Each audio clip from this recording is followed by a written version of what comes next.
And my ears.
Welcome to part 2 of the Gooners versus Cancer PODATHON. Got some different faces on. We swapped some people in. We swapped some people out. I am somehow being covered by my own emblem here. But hour 9 of the PODATHON, and we're still going strong. Owen's been here since the start. I've been here since the start. Mike finally got off his ass and is joining in. I've been napping all day. I've done nothing. I see what you did there. Stop your plugs, you piece of shit. It's a charity gig.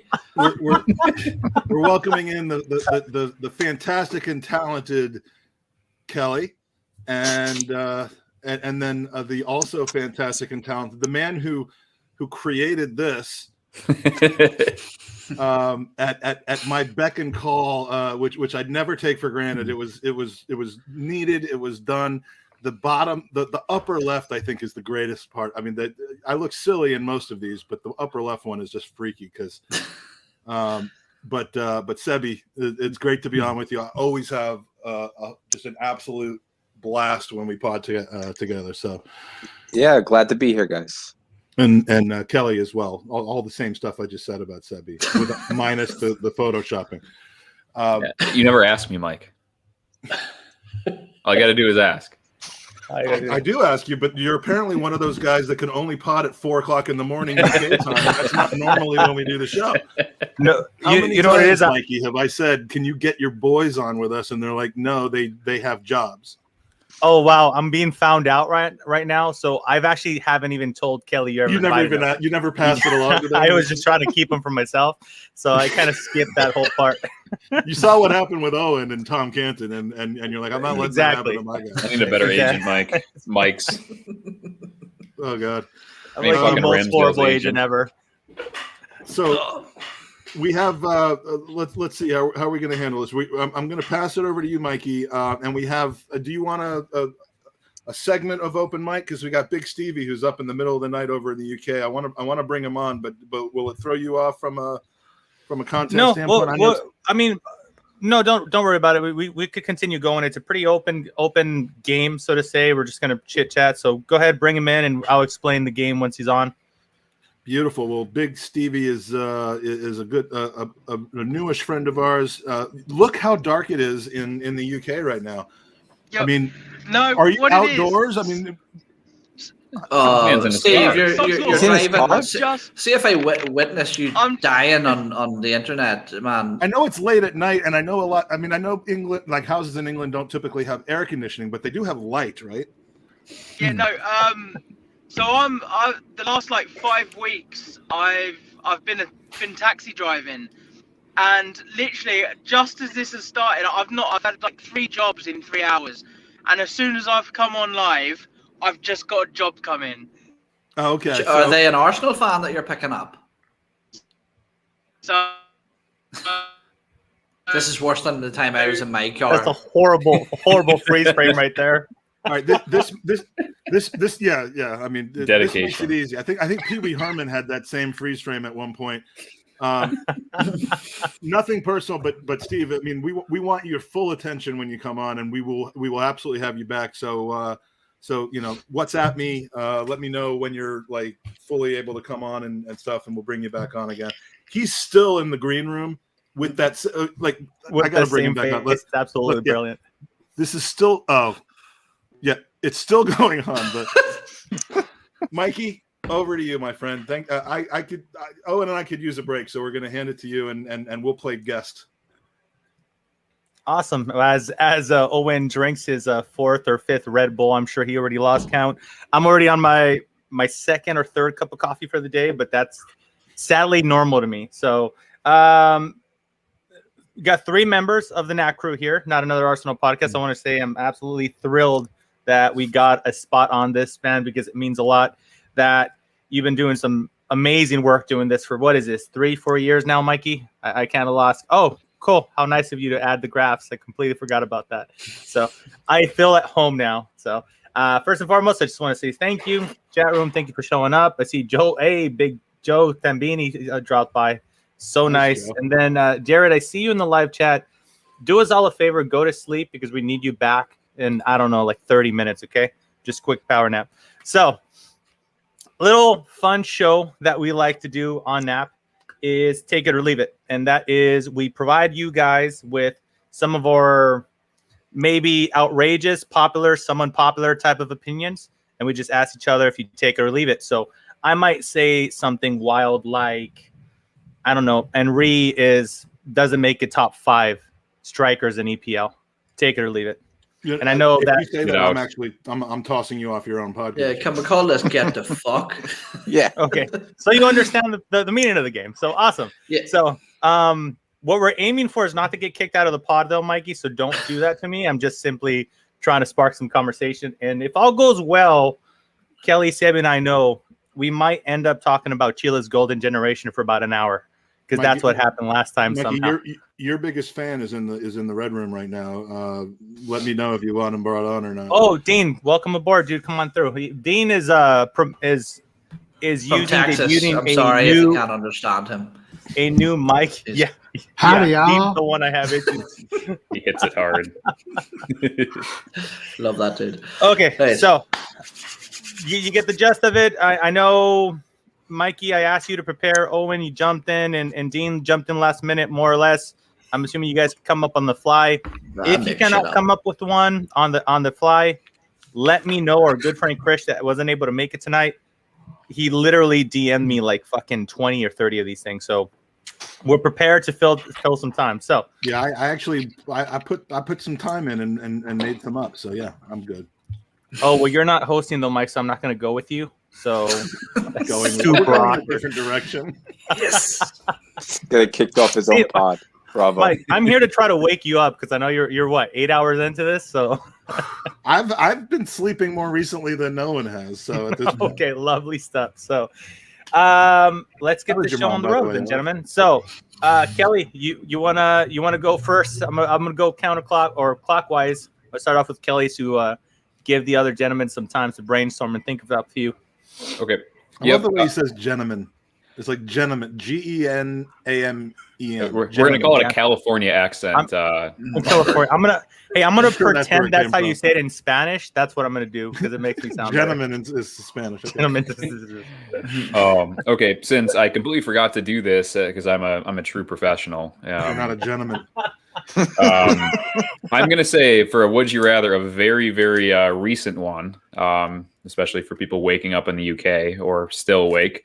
Would you rather Ramsdale at 25 million now? Is this the game? Is it would you rather? Or Onana, what's his name, for 8 million, but you have to wait till January. So Runnerson is your backup keeper until we get into the January window. So this is a hypothetical that might actually happen. But would you rather pay the 25 million, eat the amount, get Ramsdale, or he have to give his opinion and then we say whether we're in or out? No, I think we just spin it, don't we, Mike? Well, we'll go with this answer, Kelly. But yeah, normally we just do the take it or leave it thing. Kelly, the professional. Do you know how your own pod works, my friend? See, Mike. Dude, I'm usually I don't have to produce the content, Mike. Yeah, Mike. See, this is why I never invited Kelly on your pod. See, yeah, I'm a mess. You never passed along the I like the would you rather game better, Mike. Okay, gentlemen, how about this? You come up with a would you rather, or you come up with a take it or leave it. I'm perfectly fine with it. So, would you rather play take it or leave it? That is what you rather do. Would you rather Ramsdale at $25 million now, or would you rather wait until January and get Andre Onana in here, and then? I know. Okay, go ahead, Mikey. Onana. Absolutely, 100% Onana. You'd spin. What happens if Bernd Leno separates his shoulder next week? You're gonna have Runnerson in there for 4 months. I'll put Carl Hein in there for 4 months. Our season's over anyway, so Jemima. Yeah, I'll do Onana, and doesn't Onana? Am I getting this right? I don't mean for this to be offensive if I'm wrong about this, but you're already well there. Isn't he turning around and leaving again to go to the African Cup of Nations? Or am I thinking of someone else that we were thinking about signing? No, you were thinking about Onana. I believe so. Yeah, I mean, it's almost February, March before we'd have him full time, but long term, and Arteta can't really afford to wait long term. Long term, I would sign Onana over Ramsdale. Right on. Oh, and before I go to you, I want to just say, real thanks to my good friend Israel Madrigal. This is who I'm gonna refer to as my real friend, which is outside of this monitor. To me, this is I'm sorry, Mike. I'm gonna break your heart. Self-indulgent, Jesus. I do. You know what it is? Need fed anymore, bro. I'm used to Israel being about me, not about you. Yeah. Good Jewish joke, my friend. What it is I just threw. What it is I asked a group of like 15 people that know nothing about football, and we're like, hey guys, join the chat. AKA not another Arsenal podcast. Not another Arsenal podcast. Okay, this is going to be impossible to stay under control. So, Sebby, you want to hit us with your first take it or leave it before? Sure. Before Owen pisses himself. Pascal Sigan had a better haircut than Javinho. Take it or leave it. Dean, go for it. Yeah, probably unpopular. I'm going to leave it. I like Gervinho's whatever he had going on there, so I'm gonna go with Gervinho on that one. Yeah, I'm gonna have to agree you're with the guy that likes his haircut. I'm gonna have to agree with Dean. As a man who's losing his hair, I respect the hustle of trying to cling on as long as you can. And in fact, I had an argument with my barber the other week, and I said I'm going bald. I might just shave it, and he said, "No, man, no, you've got a long time left in you yet." And then I said that to my brother, and it's like, you're a dickhead. He told me the same thing for years, and he walked around looking like he was an X-ray. His hair was that thin. It's like, because he doesn't want to lose the money of you getting your hair cut, you fucking idiot. So I'm going to shave it. So yeah, anyway, long story short, Gervinho. You should have led with that. Take it. What is it, David? Take it.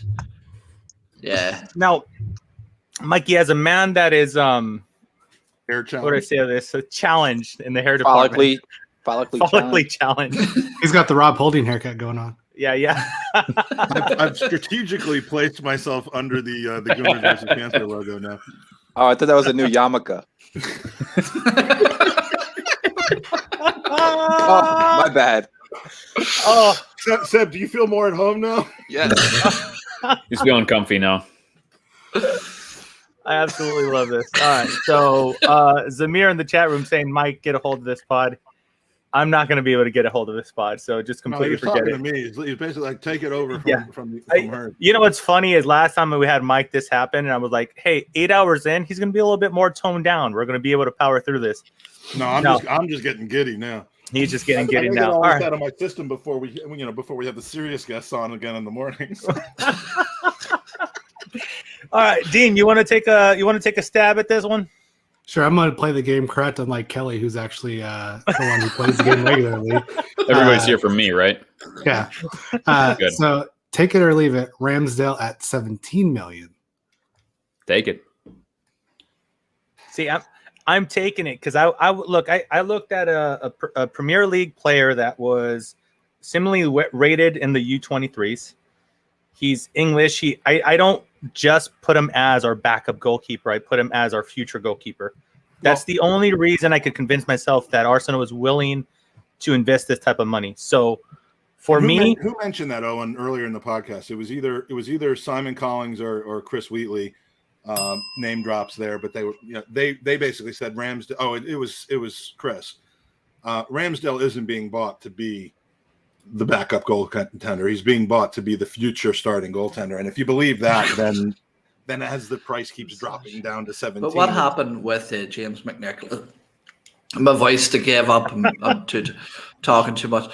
James McNicholas tweeted out that apparently the deal has broke down now. So, and I think Wheatley said, acknowledged that source was correct, and it sounds like we walked away from the table on it, where we wanted I think 20. We would do 20 plus add-ons, and they wanted 25 up front. And good, and I bet you they drop it down to 20. I mean, if that's the way it goes, that's a win for us. I mean, look, Onana better long term, but I mean, we're not just giving money away to people unless they're from Brighton.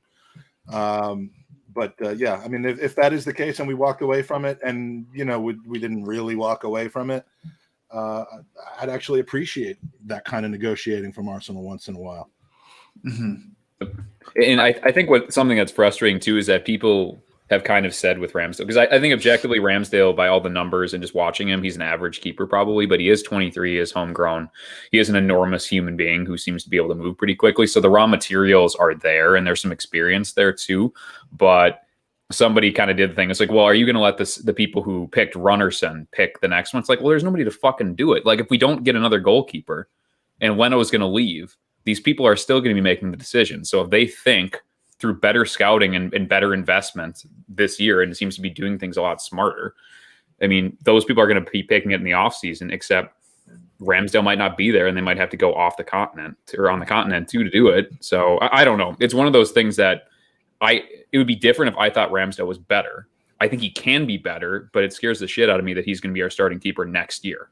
Mm-hmm. Yeah, that's the one thing in this whole discussion about Ramsdale. I literally have no idea whether he's any good or not. Like I don't watch film, and I wouldn't really know the answers if I did watch film, especially when it comes to a keeper. Because I mean, the number of goals you give up doesn't solely come down to how good or bad you are as a keeper. It has more to do with the team. But I mean, he might be really good. He's one player of the season, I think, as I learned earlier in this podcast, for Sheffield United and his previous club, which was Bournemouth. Yeah, all the clubs he takes down, he wins. Oh, I thought he was saying this season for. I thought Giannis was saying that those teams were potty, like they belonged in the potty, or okay. Now I see. Giannis looks cooler than that. I don't think he'd use that. He's not a father of three or anything. No. Yeah, he's way too hip for that. Mike, I thought being reigning champ of the Gooners podcast penalty kick shootout between you and Andy, I thought you would have more input on the whole goalie situation, but fair enough. So I'm gonna. Andy supposedly is a goalie and couldn't stop 3 of my shots. So I don't know. What that from that video, I wanted to comment on. Andy has like freakishly strong calf muscles. He's got like that, that like old ass man calf muscles. That no matter how fat you are on top, you've got good calves. It's like what the fuck's he doing? He takes that supplement that you see at like 3:00 in the morning on CNN. On the commercials that makes like the 75-year-old guy look buff, and he had strong calf muscles, but I wrong-weighed him so badly that he had to get knee surgery about a month after that, and he's blaming his knees for his performance, but in fact not your performance for his knees. Exactly. That's exactly the way it should be. I need some help from the chat. We are $5 away from 4,000. Thanks to the incredible donations that we've had come in. $39.95. Sounds like I'm selling a mattress or something like that, but $3,995 out of our $5,000 goal. If we can hit 4,000 in the near future on this show, I will be ever so thankful. And it'll just it's just another $5, but that symbolism of clicking over the toe board would be great. So in any case, what's next, Mikey? There you go. I just told my friends that I would ban them all if they didn't donate $5 in the last 30 seconds. So time is clicking. Although that might be an incentive not to. Arsenal people and friends. Yeah, there's Arsenal people whom I go crazy with and stress with over shit that I have zero control with. and then I have like actual friends who I talk about like family with. So Actual friends. actual friends. Just sticks it right in our fucking ear here. Yeah. Can we curse on this, Feinberg? Yeah, I mean, Okay, good. I don't know how to pod any other way. I was trying to keep like in general for this podcast. At times, I was trying to keep it generally a little bit more family friendly than it usually is. But I've been the worst proponent of not keeping to that. So I guess it depends on the guests that are on. And right now, you can just fucking curse all you want. Oh, rabble! Excellent. All right, so I'm going to continue on with the game and open up this one right here. Smith Rowe, the Smith, as some are trying to dub him. Not my favorite nickname. I just want to point that out.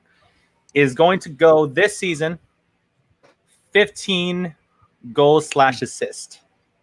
Playing considerably more minutes. Goals 15 goal contributions. It'll go over the 15 mark, either 10 goals, 5 assists, 10 assists, whatever you want, a variation of that. But for a combined of 15 goals / assist, you take it or leave it, Owen.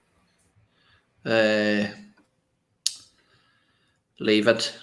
I don't. Yeah, I don't think he does, to be honest with you, and partially down to the congestion in the wide areas, and I also think that we are going to sign an attacking midfielder that will probably be above him in the pecking order. So yeah, and another thing, Ray Anderson says I curse more than anybody. It's because I'm Irish. You're allowed to curse when you're Irish. It's a well-known fact. Love you, Ray. Well-known fact. I respect that guy so much. It's a shirt. It's his orange shirt that I absolutely fucking adore, man. I love it. We've done anyway, it. Yeah. We're at 4,000, and I have a feeling I know who it was. I think Jimmy Howson was over there to put us over the limit. Absolutely lovely stuff. Yes, thank you. We are now 80% to our goal, and that's just phenomenal. Yeah, it was James. Thank you so much, buddy. Well played. Thank you so much, gentlemen. So, well, that's the end of the show. We hit the 4,000 mark. That's how it works. I'm out. See you. We've done Bye. That was the real goal. I was just kidding about 5,000. Those were just jokes. No, so Owen, you're going to leave it, right? You think he's going to be displaced by Odegaard, let's say, or Madison that comes in potentially. And so Mikey, so some frame of reference here. That's what Madison had all of last year, and it was one of his more prolific seasons for a much higher scoring team. So he had 8 goals and 5 assists, and he had 2 other goals in the Europa League. So he would have to do, that's the minimum expectation for ESR would be to do what Madison did last year in an abnormally productive season for him on a better offensive team. So that's why I would leave that. That seems like an awful lot. But as a £100 million player, ESR is capable of doing that. 100%. 100%. I mean, he's clear. This is our fan base.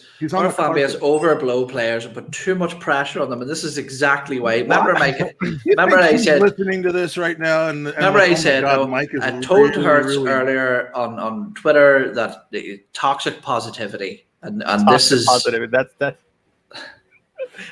That's what I'm known. I'm sorry. ESR is in the fetal position right now because he's watching this podcast and Mike, you got to stop. It's because he's a fetus.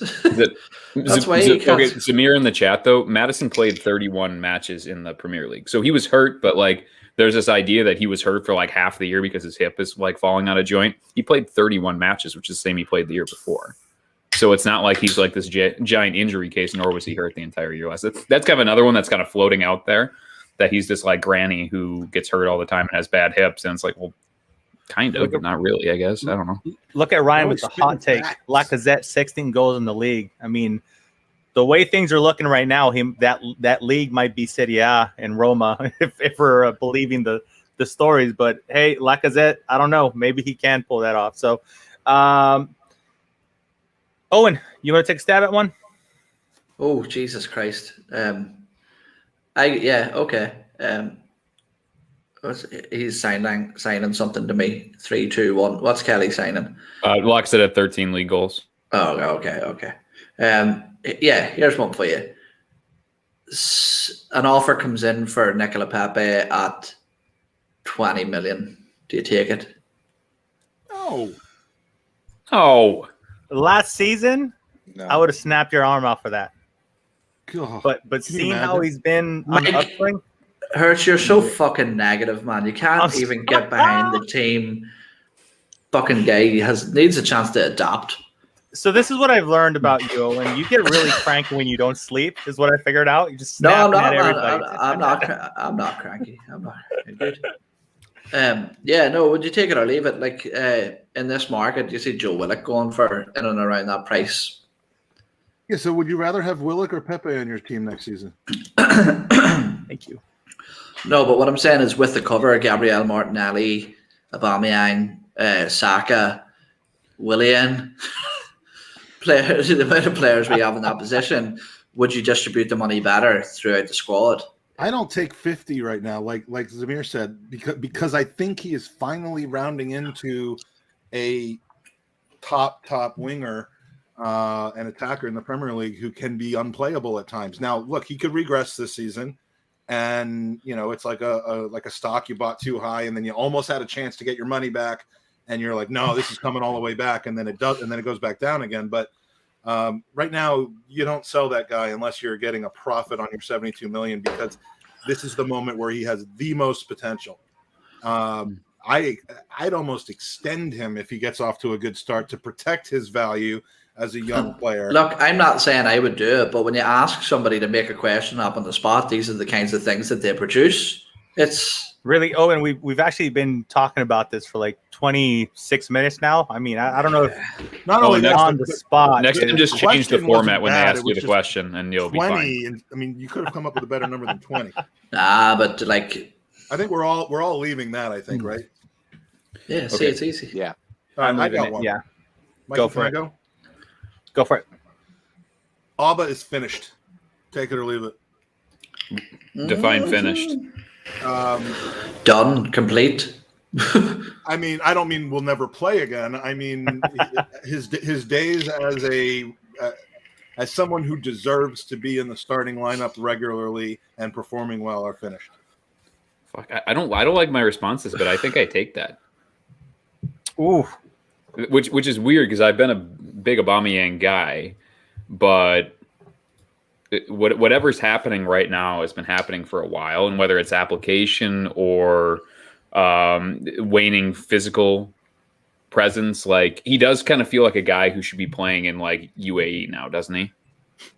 Like really, like it used to be China, like USA, but yeah, I mean he's not going to get 300,000 a week at the USA, but yeah, I mean, he feels like he got there like 18 months faster than I thought, but he always was going to get here.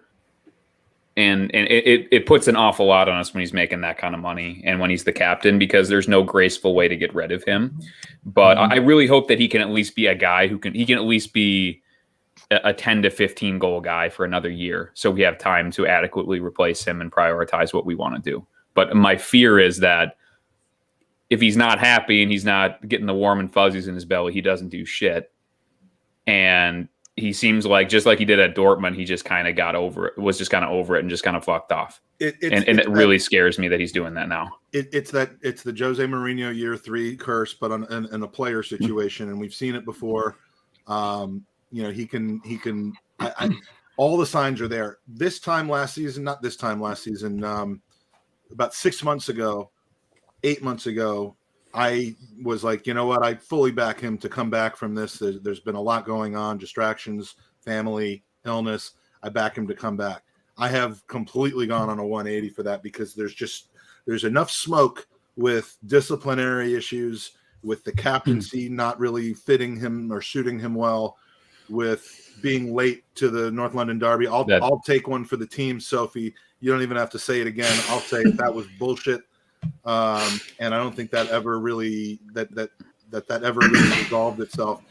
All the signs of cracks in the armor are coming down, and I don't know that he's the type of player that can dig himself back out of that again. So that's why I came up with the question, but we only got one answer so far, and it was a good one.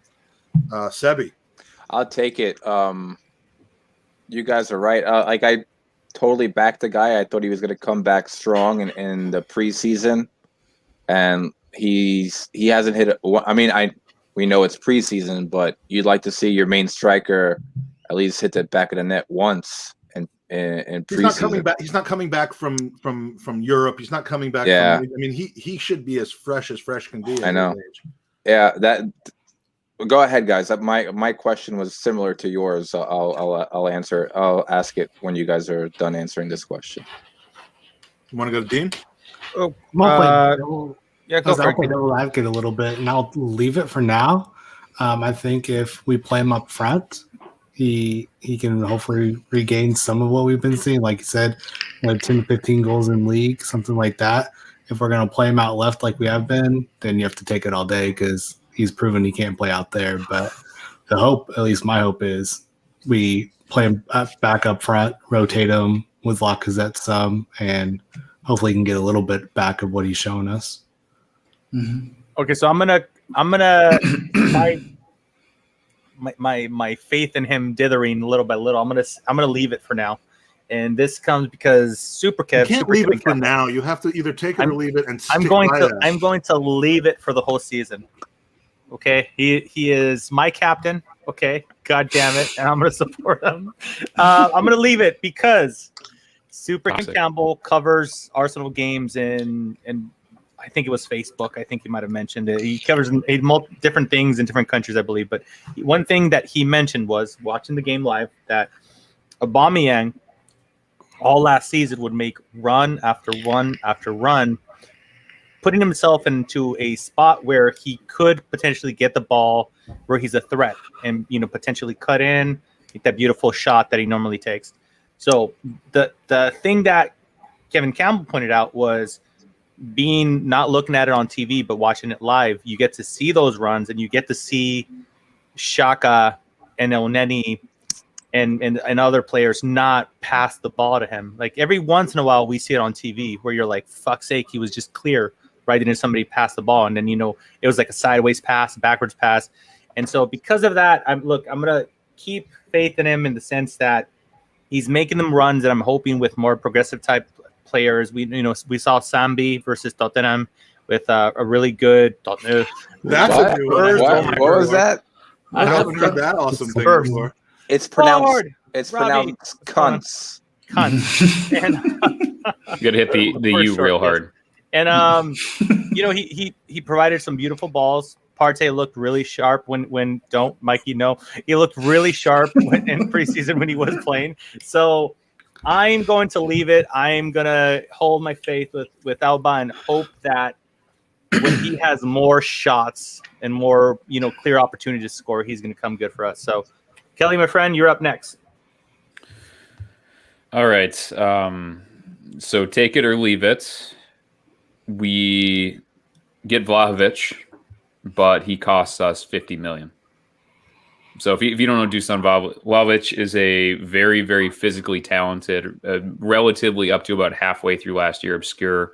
I think he's Bosnia and Herzegovina. Mike, you can make a Spanish pronunciation of that, but so he plays for Fiorentina, and he might be Serbian actually. I think he was from one of the Belgrade teams before, but he's a guy who basically just started scoring goals last year. He's incredibly physically talented. He looks like he's about 30 years old, but he's like 22. Scored 20 goals on a really shitty Fiorentina team that didn't create a lot of chances, and he just was like bulldozed past a bunch of people.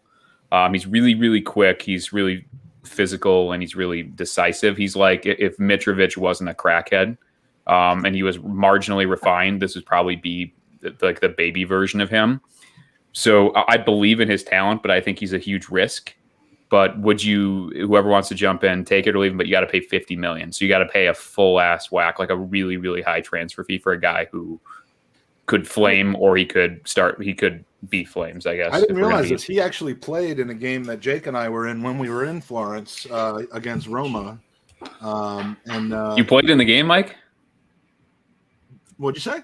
You said the game you were in, you played him? Yeah. Stud. Yeah, I was busy losing my passport at that game, which was not a good look for me. But yeah, he played in that game. I was too focused on watching Mkhitaryan turn the ball over and Dzeko at 94 years old. But I'd never heard of the guy, despite watching him play. I didn't. So I'm leaving it for 50 million. I'm gonna leave it. So he's Serbian. He just turned 21 in January, so still young. But his Wait, was Serbia a reason for leaving it? Yeah, Was I- this- well, no. He said he What was- do you Wow. Just got not against keen. Well, honestly, Serbia? if it was Man. Bosnian, I would have left it because of classinage. I don't want another Bosnian. Dean, we don't discriminate around here, Dean. Please don't get us Sorry, canceled. sorry. Thank you. I was just correcting. But up until last year for Fiorentina, he'd played 10 games, had no goals. The season before, he played 30 games, had 6 goals. Last year, he had 21 goals in 37 games, so he did explode last year. But I would rather have Tammy Abraham for, probably around 30, 35 million I agree with that. than have, what's his name, Vladic for 50 million. Dusan Vlahovic. I'd You're rather have about to the Balogun. whole. Now that you mentioned Tammy, you're gonna make the whole chat room explode. We see on Um, this side, it just starts on fire. It yeah, starts slowly burning down. dude. That's the Look, code word. he's Dean's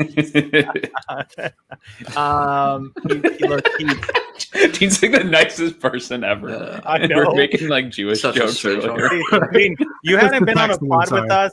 You hadn't been on a pod with us, not because we didn't want it. We were protecting you, Dean. See what you're exposing yourself to right now. Poor So, Dean, we're terrible look, people.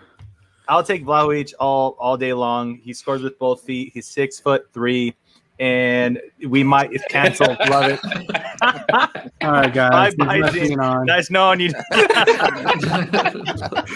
He's 6'3", scores all types of goals, scores header. If we're gonna be crossing the ball so damn much, I mean, we've seen the limp dick attempts of heading the ball that Aubameyang has had. So I think it gives another option, gives us a little bit of aerial threat, and I'm gonna go with it. So that I'm taking that one all day long. As you guys know, I've said this in multiple times in the past. I'm not too fussed of the value of the player as far as like the price. I don't get when like people are like, I'll take Odegaard for 50, 60. No fucking way. I don't want him for 60.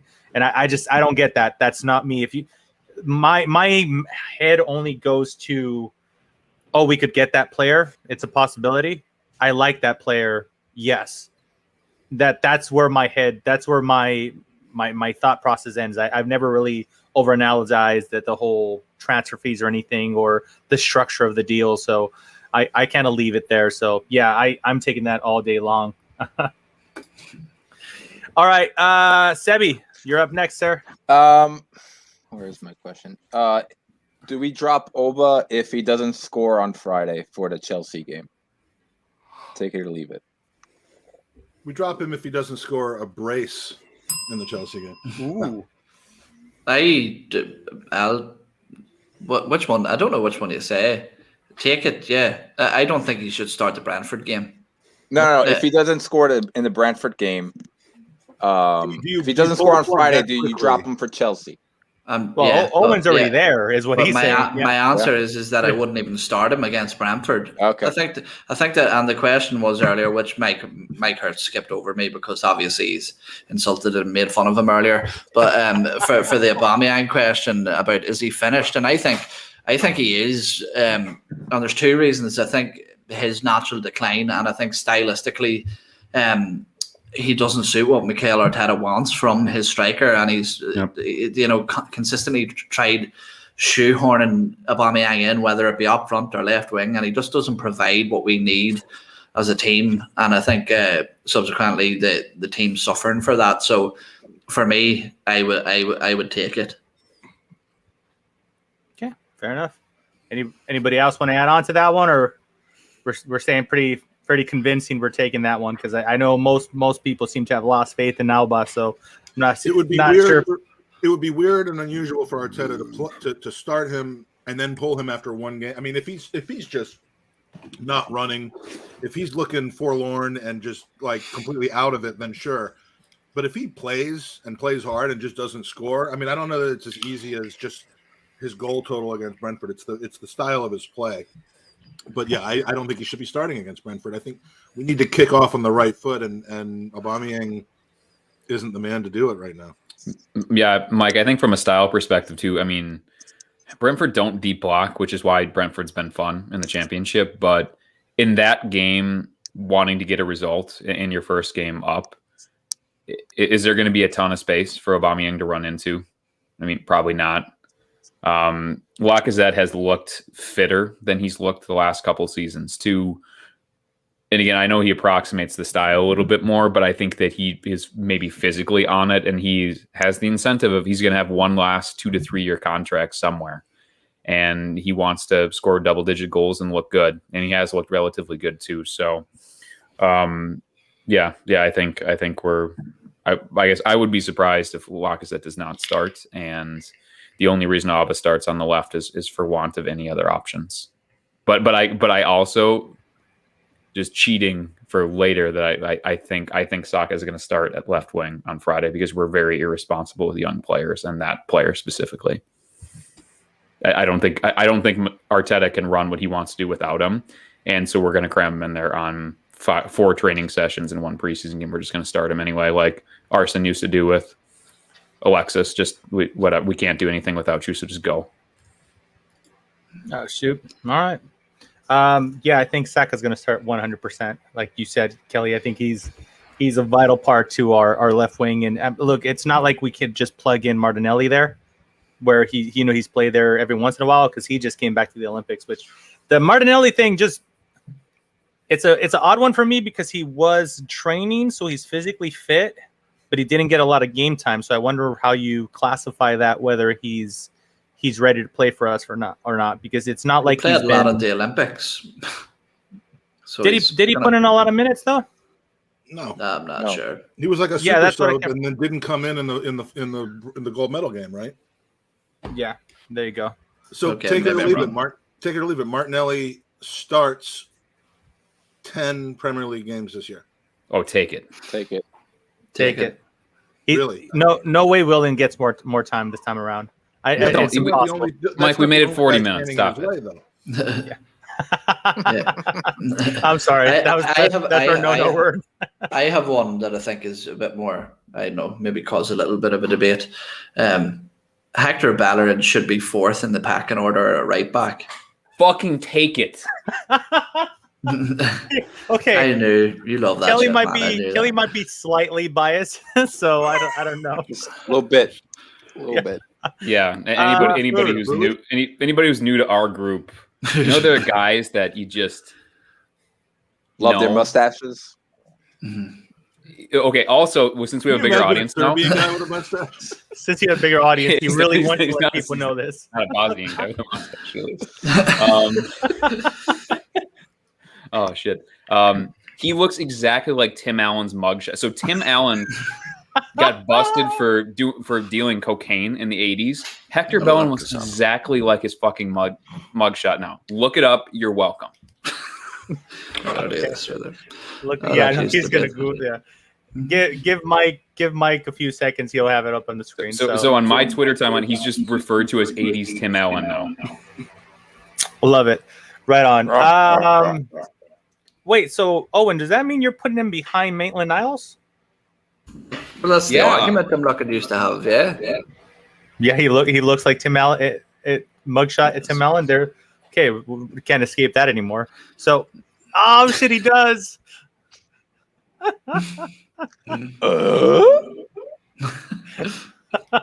That's not even what Tim Allen looks like, though. What was you doing? How many protein bars have you eaten? Whoa! Absolutely love this stuff. Okay, so Owen, yeah, you said 4th, so behind Maitland-Niles. Yeah. Behind Xhaka. Oh, okay, fair enough. I could see Arteta playing Xhaka right back for the record. So for the confusion, so you've got Hector Bellerin, Cedric, Callum Chambers, and Ainsley Maitland-Niles, and I'm saying that not in Mikel Arteta's mind, but he should be fourth in the pecking order. Who's echoing? We've got echo. Hello. Yeah. Was that me? Echo? I don't know. Okay, so we'll see. Dean, we want to take a stab at it one? Yeah, this one might be good too. So we get a £30 million offer for William Saliba in the winter, but it's from Tottenham, or the cunts, as Sebby calls them. Take it or leave it. Yeah, no, that's actually really good. That is a good one. I was on board when you said 30 million for Saliba. But Yeah. Are you poisoning them, or are you making them stronger? That's what you have to try to figure out. Can we cut his Achilles tendon right before he leaves? We could turn him into Hector Bellerin before we sell him. I was gonna say, just don't let him eat for like 2 years and then blow his knee out. Because the Lock thing him out of is, the weight room. Maybe we can get if we're guys to sit on a couch next to him and just see what happens. Yeah, do we leak the a thing few is, videos? if you sell him before in January transfer? and he plays the season, look, him and Gwendo they're going to walk the league. They have like no opposition in France. So Gwendo and Saliba are going to walk the league. So you're going to be selling Spurs. Excuse me, there's not a cunts. team. No, there's not no team. No, They'll walk Yeah. past PSG. they're just going to walk past. And That's my favorite fucking game now. Is that we're gonna do all the counting stats for William Saliba in France. They're gonna be like playing against Montpellier, and he's gonna be like, 90% pass. And it's like, who fucking cares? That's he will one of not play in England. My take it or leave it was going to be more Arsenal fans will watch Marseille and Fenerbahce this season than Arsenal. As long as Patrick Timmins goes away forever, that's fine. okay, so I'm going to go back. Any of my stuff, so F that guy. Yeah, forget that guy. And before I go to you, our good friend Christian came up with a relatively reasonable one, if you ask me, and that is Willian weighs more than Goonersaurus by the end of the season. Take it or leave it. I appreciate you using Goonersaurus rather than me as your example. Yeah, That was very nice. Yeah. First is going to be in the food kitchen line, so probably have to take it. Can I just say, and I know this is all tongue in cheek. Well, for some people it is, for some people it isn't. That picture he was wearing a vest. He's not that fat. I have no excuse. Willian does. that's not the shape of a vest. I have an excuse. Wheeland.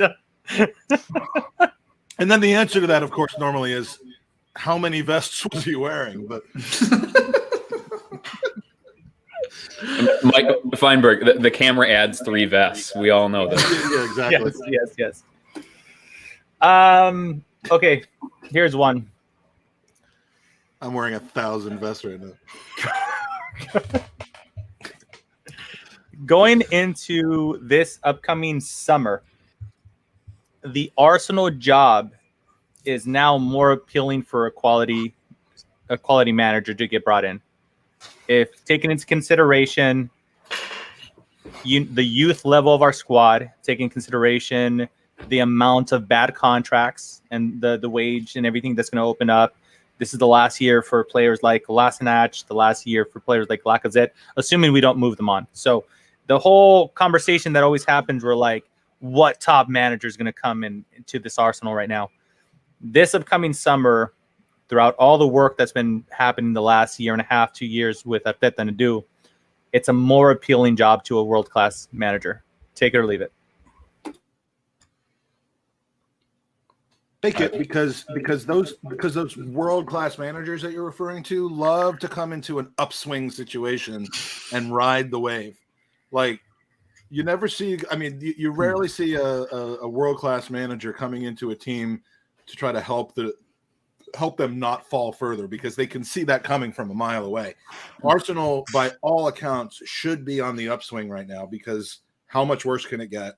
And we have young, contracted, long-term managers or players that would be a joy to manage. So, yeah, I mean, if Arsenal could be a very appealing job for somebody if we keep the players that we have, but just underperform as a result of Arteta. So, yeah, I'm taking that.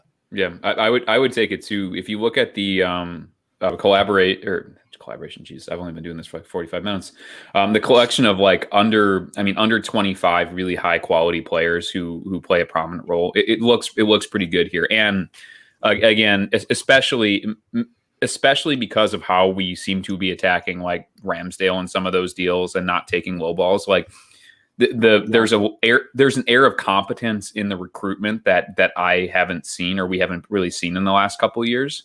So, I mean, if we are pulling guys like Lokonga, who looks like he's going to start the first game and looks like he could be a potentially important player here, able to identify and you're securing the guys like Ben White, even if you overpay for him a little bit. It strikes me as the project is certainly better than it was 2 years ago. I mean, we were trying to get rid of Mkhitaryan not too long ago, and we were paying off Ozil like 9 months ago. Like this is further forward, and the playing staff will be better this year. And a lot of those guys seem to be under 25 players, so it's going to be a better job. It's whether we have the right guy for it, and we don't to manage it, and we don't know that yet.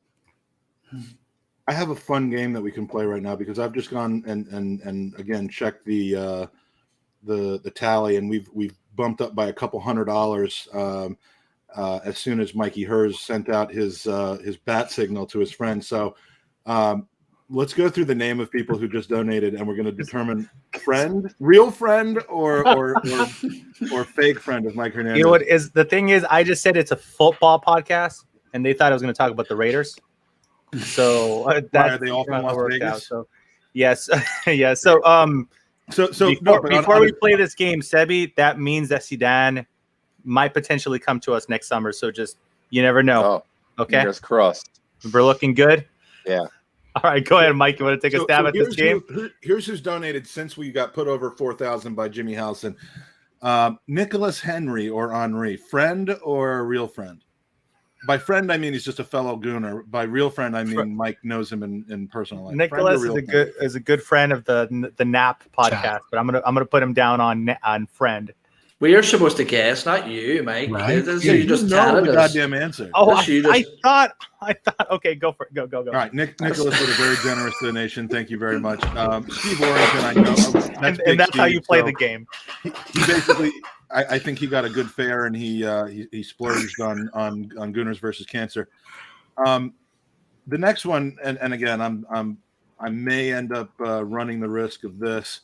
I'm going to go out on a limb and say that Carlos Banuelos is a real friend of Mike Hernandez. It's friend or amigo. What would make you think that? So that is an amigo. Yeah, I'm going amigo with that one. Or Vato, as we. I'm assuming you know Carlos in your personal life. All right. And we already know this. It's already been spoiled for us. But Israel Madrigal came in. But knowing him the way that you do, Mikey, as a real friend, take a guess at what amount he donated. Jesus, that's 69. 50. Who said 69? Oh, hey, I'll tell you right. Did you cheat? Did you look at the thing? No. Wait, let me ask you, was that Carlos or Izzy? That's Izzy. Okay, because Carlos in the text that I'm in with him, 69 is my favorite number. I donated 69.69 or 69.99. That is. Well, that's what is it? Two more bottoms. But look, we appreciate any donation of any amount. There have been some very sexy ones though. There's been 69. There's been a bunch of 89s. There's $100.89. Absolutely love it. But yeah, we are now at $4,242, $42.42. Something about the meaning of life. Actually, now we're at $42.76. It just keeps going. This is fantastic. I might have to raise the goal from 5,000. Or we could just quit and go to bed once we reach 5,000. No, we're not doing that. No. Well, you are, but we're not. So yeah, I'm probably going to raise the goal as soon as we hit it because this has just been phenomenal, and I don't want us to to rest on our laurels. We got more people, we got more drawings, but phenomenal, Mike. Thanks for sending out the bat signal to your real friends, your amigos. Yeah, absolutely. Yeah. Has Pepe Hernandez donated yet? Not yet. No, he's trying to figure out the conversion rate between pesos and dollars. But I'll let my amigos know for sure. I wasn't sure we get to 5,000 pesos today. So to get to almost $5,000 by the end of the ninth hour is fantastic. 5,000 pesos. Now. What's 5,000 pesos, real quick? Like $7.28. Once you convert it, you owe money. It is $250. You tell us, Mike. Jesus, it's $250. I have to tell Ray Anderson as well, my bro in the chat. It's just coming on 4 a.m. here, Ray. So going strong. And as is Mark, John is tapped out, which is unusual for him at such an early hour. But Mark Bacretin, I believe, is over there. Big Stevie's there. and up in the middle of the night. And I was going to ask Joshua Page, if I'm correct, he's over in the UK as well. Correct me if I'm wrong, but Matthew Hudson, I think might be as well.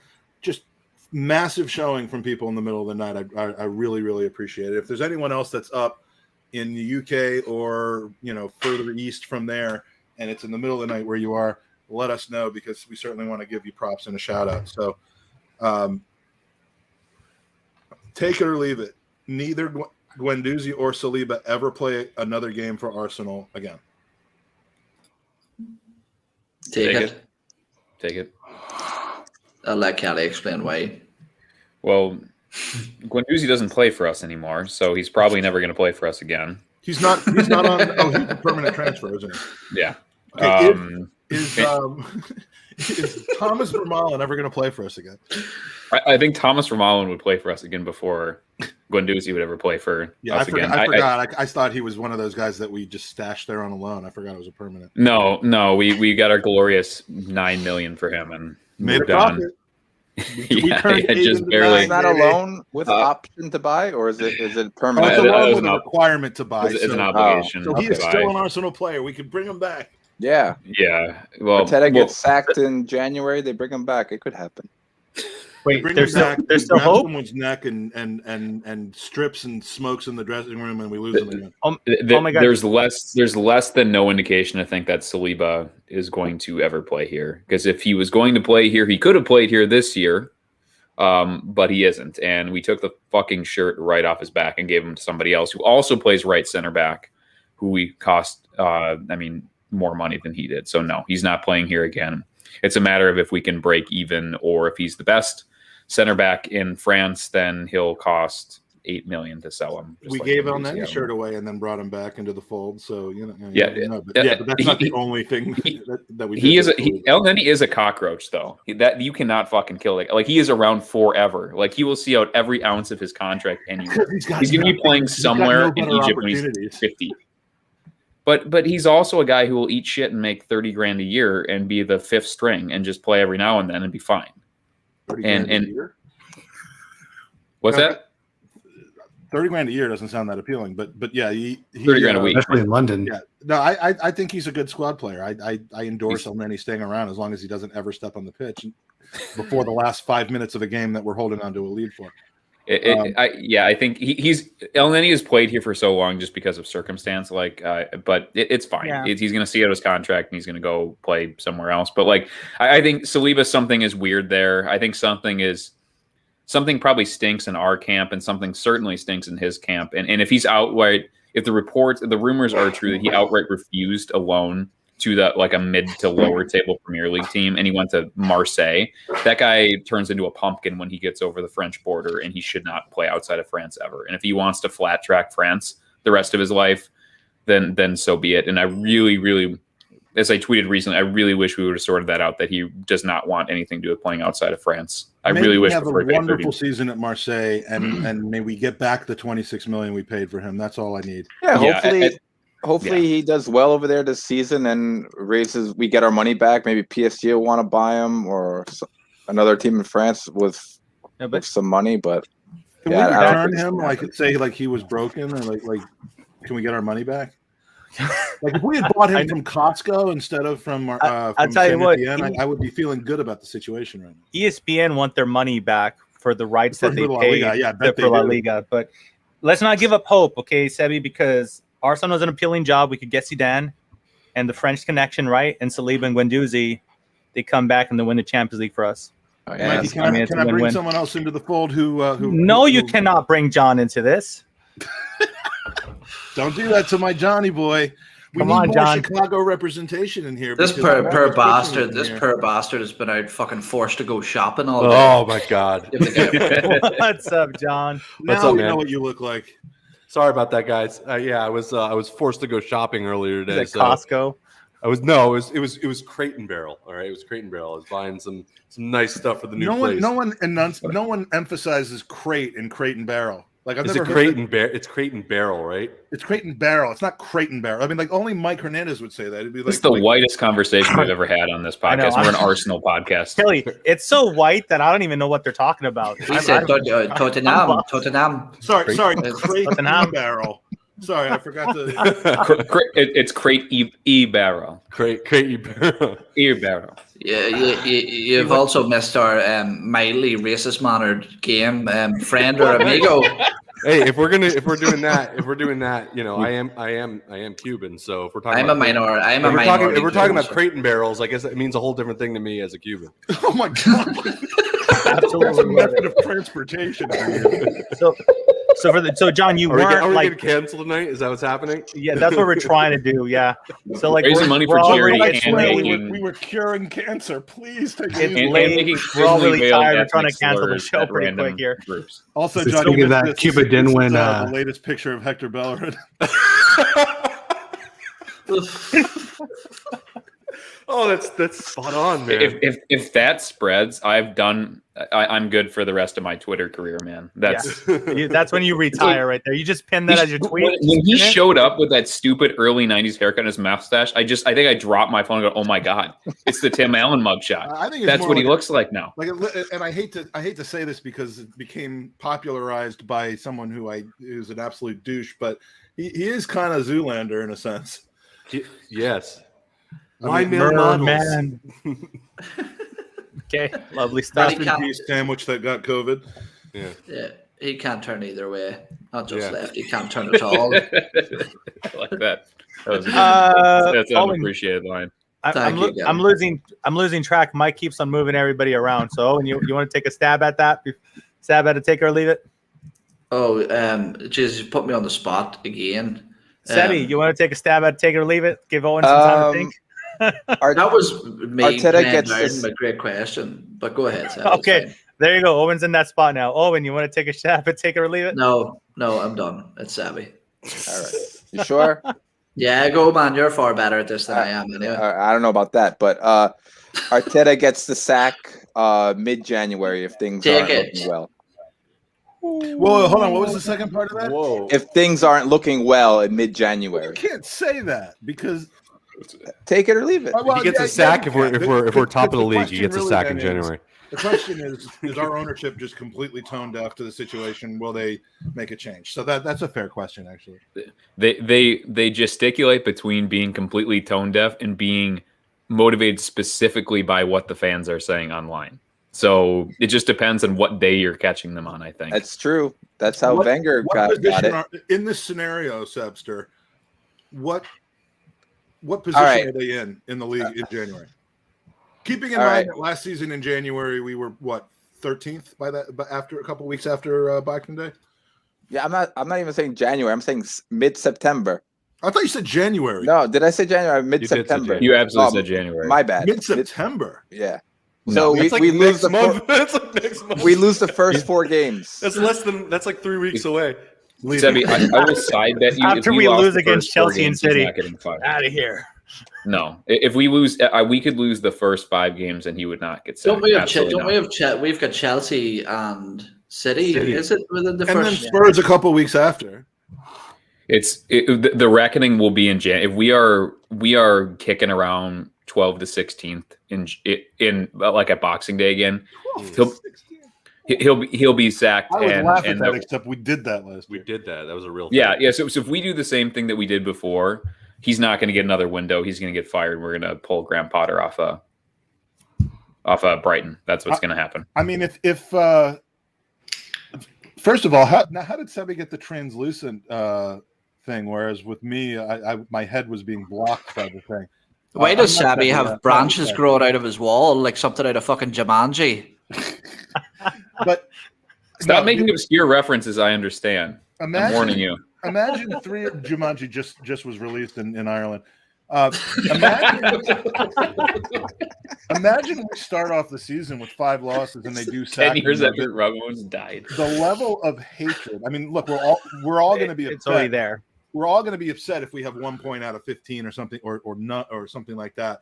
But the level of It's Jumanji. why didn't we just Sorry. sack him over the summer and replace him is going to be.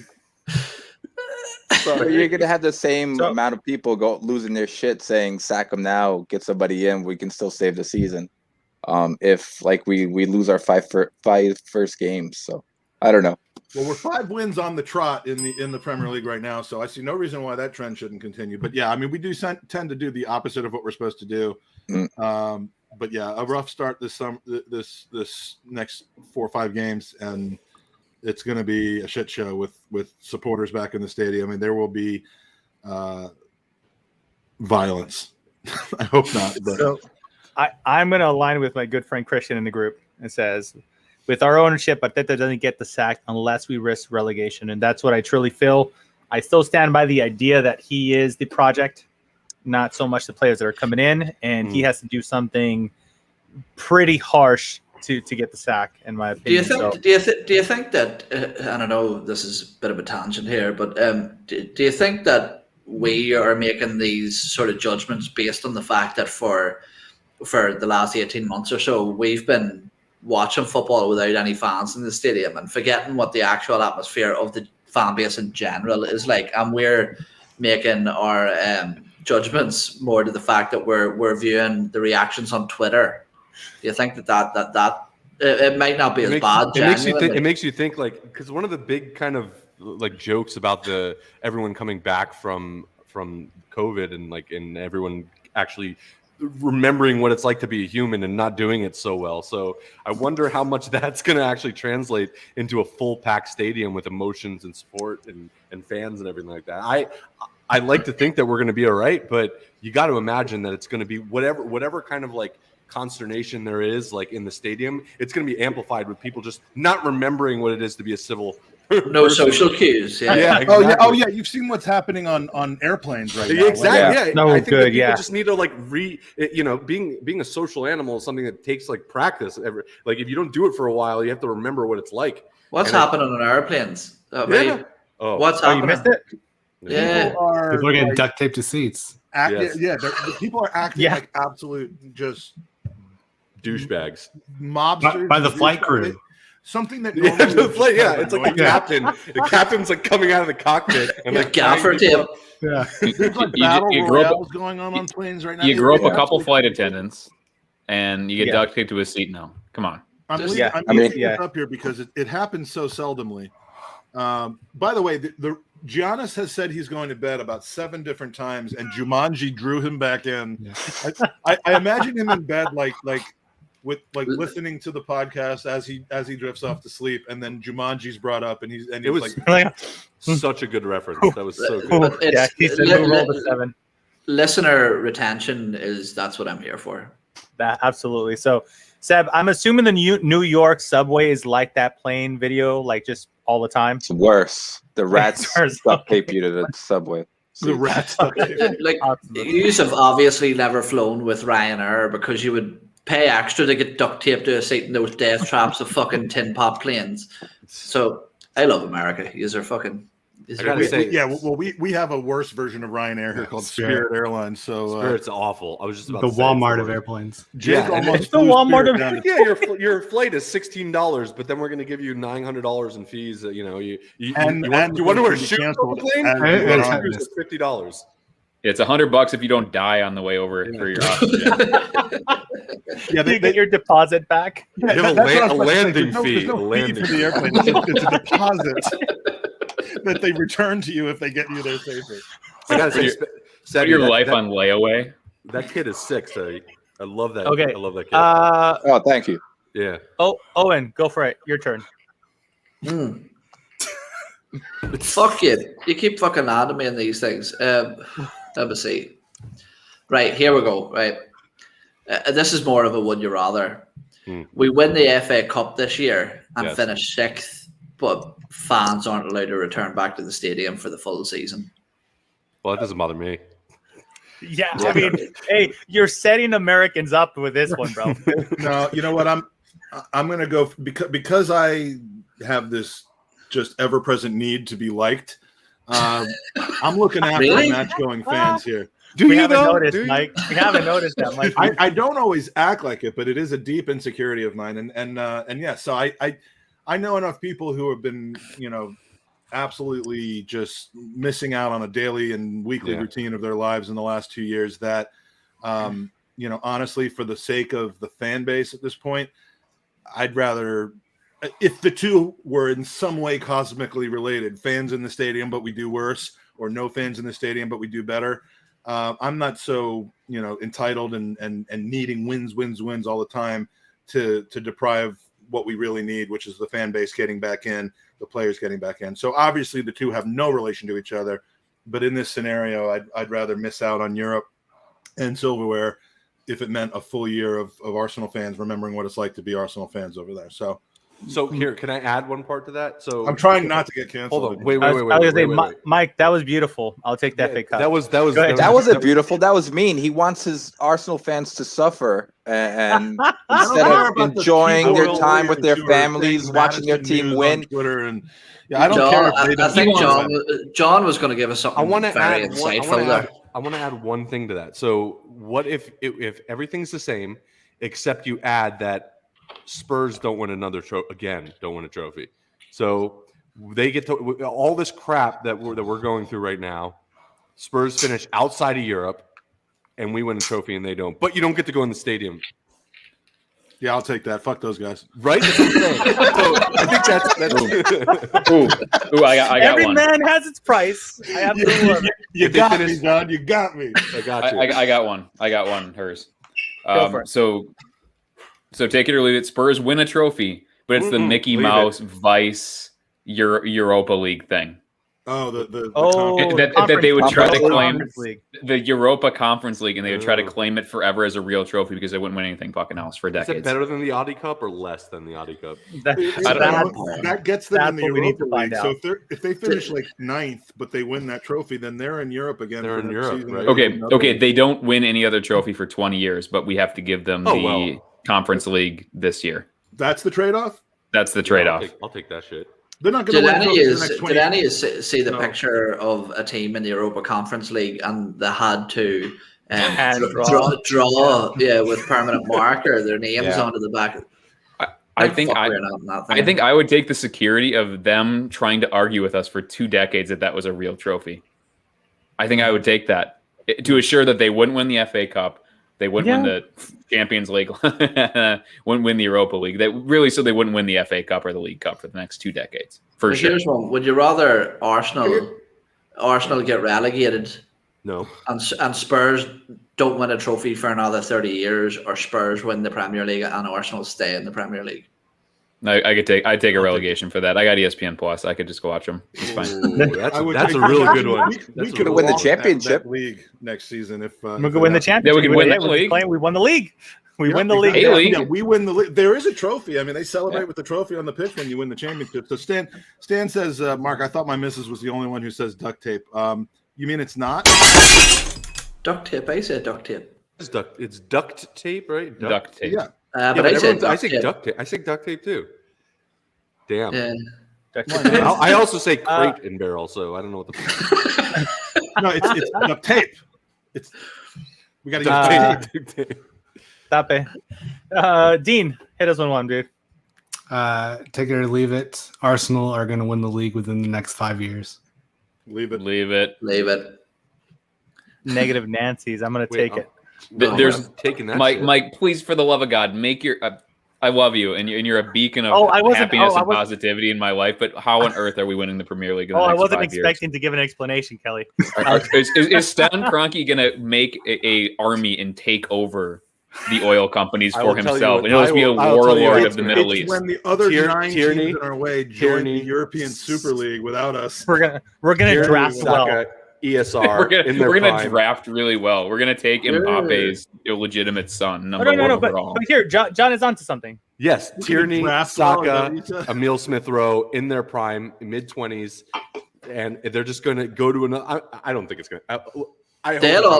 They'll win Premier Leagues, no doubt. At Man City. Yeah. You get those guys will win Premier League. Dude, I don't like mentioning podcasts that aren't here with us, but I think Clive Palmer said today, 2 years from now, if we don't put a good project up for Saka, who do you think their City's going to call when Sterling ages out in 2 years? Saka. And I know I was sitting at a stop sign. I swear I sat there for an extra 3 seconds. Like, God, that was the worst fucking thing I've heard all day. It was awful, just awful and true. And here, and this leads into to my last one that I have, which is actually completely relevant to this. Take it or leave it. It'll take 5 more years and the sale of 2 of our famous young guns before the reputation of chumps in the transfer market can be shed. Oh, I hate this game. Not if we just irresponsibly spend our money, but do it better. You're up next, dude. We got to get you into this. Because right now we got the chump thing. I mean, I can see that we're somewhat breaking out of it, but everyone tries to lowball us on players they want to buy from us, and everyone just highballs us on players that we want to buy. Yeah, but that's because we think that we're entitled to get massive money for the players that we want to sell, which it doesn't work like that. You get good money for the players that you don't want to sell. That's how it works. Right, but we've been chumps in the sense that, I mean, I don't think we haven't been holding out for more money with people we want to sell. We've just been giving players away and this is the first season that I could remember where we're actually trying to sell somebody instead of just letting Ramsey, Alexis, and yada yada yada walk away for free. Yeah. So, to Owen's point, where yada yada yada, yada yada yada Sonogo. Hey, yada yada yada. Hey, Seinfeld. Hey, Seinfeld. Mike, you know him, right? Hopefully, Mikey gets that. You got that reference. There you go. Here's the thing, right? To Owen's point. Roma wanted Xhaka. We're like, hell no, raise the bid. They didn't do it. We kept him. He's a player that teams want. Arsenal saw the value, wanted to hold on and say either you give the value of the player or not, right? Where are the other teams that are in for him then? Okay, well, that's not it. But I think it's a skewed market in general. I think if it's not within England, you're going to have that type of bids. Not a lot of movement has happened out of Europe. But then you flip the switch, right? And we're talking about Bellerin. To Owen's point, we're talking about a player that we all kind of established that he's like the 4th right back in our team, and the 4th right back in our team is what fans are like. We should get at least 20 million for him. Well, he's probably behind like Cedric and Timbers and Mainsley at this point in the pecking order. So realistically, can Arsenal go into negotiations and try to tell a team, no, look, trust us, Bellerin is worth 25? I don't know. I think we're already there, Mikey, is what I'm getting at. I think we're there. I don't think we're going to. It's so weird. Like Barcelona was like sniffing around like just a season and a half ago, it feels like. Well, Barcelona is such stupid money that they're fucking bankrupt now. So that's kind of the thing. We need to find dumber money in the top 8 of the Premier League because we're the only league that has money. This is the point that Aston Villa has £100 million right now. Dumber money. Who did I take this up with there? Be like, you know what would really piss off Arsenal fans? Buy Bellerin. Everyone loves Bellerin. Take him. I took this up earlier, Mike, and it was a bit of a difficult question to ask a journalist to criticise Arsenal's plan and their business. But what do you guys think of the fact that last year Arsenal were willing to fork out 50-odd million for Houssam Aouar, but this season they're not even willing to offer 20 for him? Is that obviously just bad scouting? Is that evidence that their judgment on players appears to be poor? Appears to be what? Poor. You can't make fun of my accent, man. All right? Meow. What is that? I don't understand that. Poor. No, he's talking about the no shit. I'm sorry. Murdersacker. Now you guys are just taking the piss out of fucking Americans, man. Maybe it's one of those Thomas Lamar type close calls that we avoided. I mean, I didn't believe that we were in for him at 92 or even considering that at 92 million, but dude, he fucking sucks. He is not very good. Yeah, I mean, what genuinely, what would he be sold for if anyone wanted him right now? 15, 20. Yeah, like 15, 20. Yeah. So I mean, the Aouar thing, I've always been worried about Aouar because while he might be silky smooth in France, we haven't seen a lot of French flair players, save maybe for Payet and Saint-Maximin, that have come from the French league and come over to the U. And I don't include Giroud in that because he's not that kind of player, but we haven't seen a lot of like sleek, dribbling possession footballers come over and be successful in the Premier League. It took a long time for Pepe to reach the point where he might end up being that, but I just felt like the Aouar thing could have ended up being another Pepe, but worse. And So I think that was actually one avoided, and you can tell because anybody could have him right now for what 2025, and no 17. one 17. 17 is what they're That's what I saying. saw today. Yeah.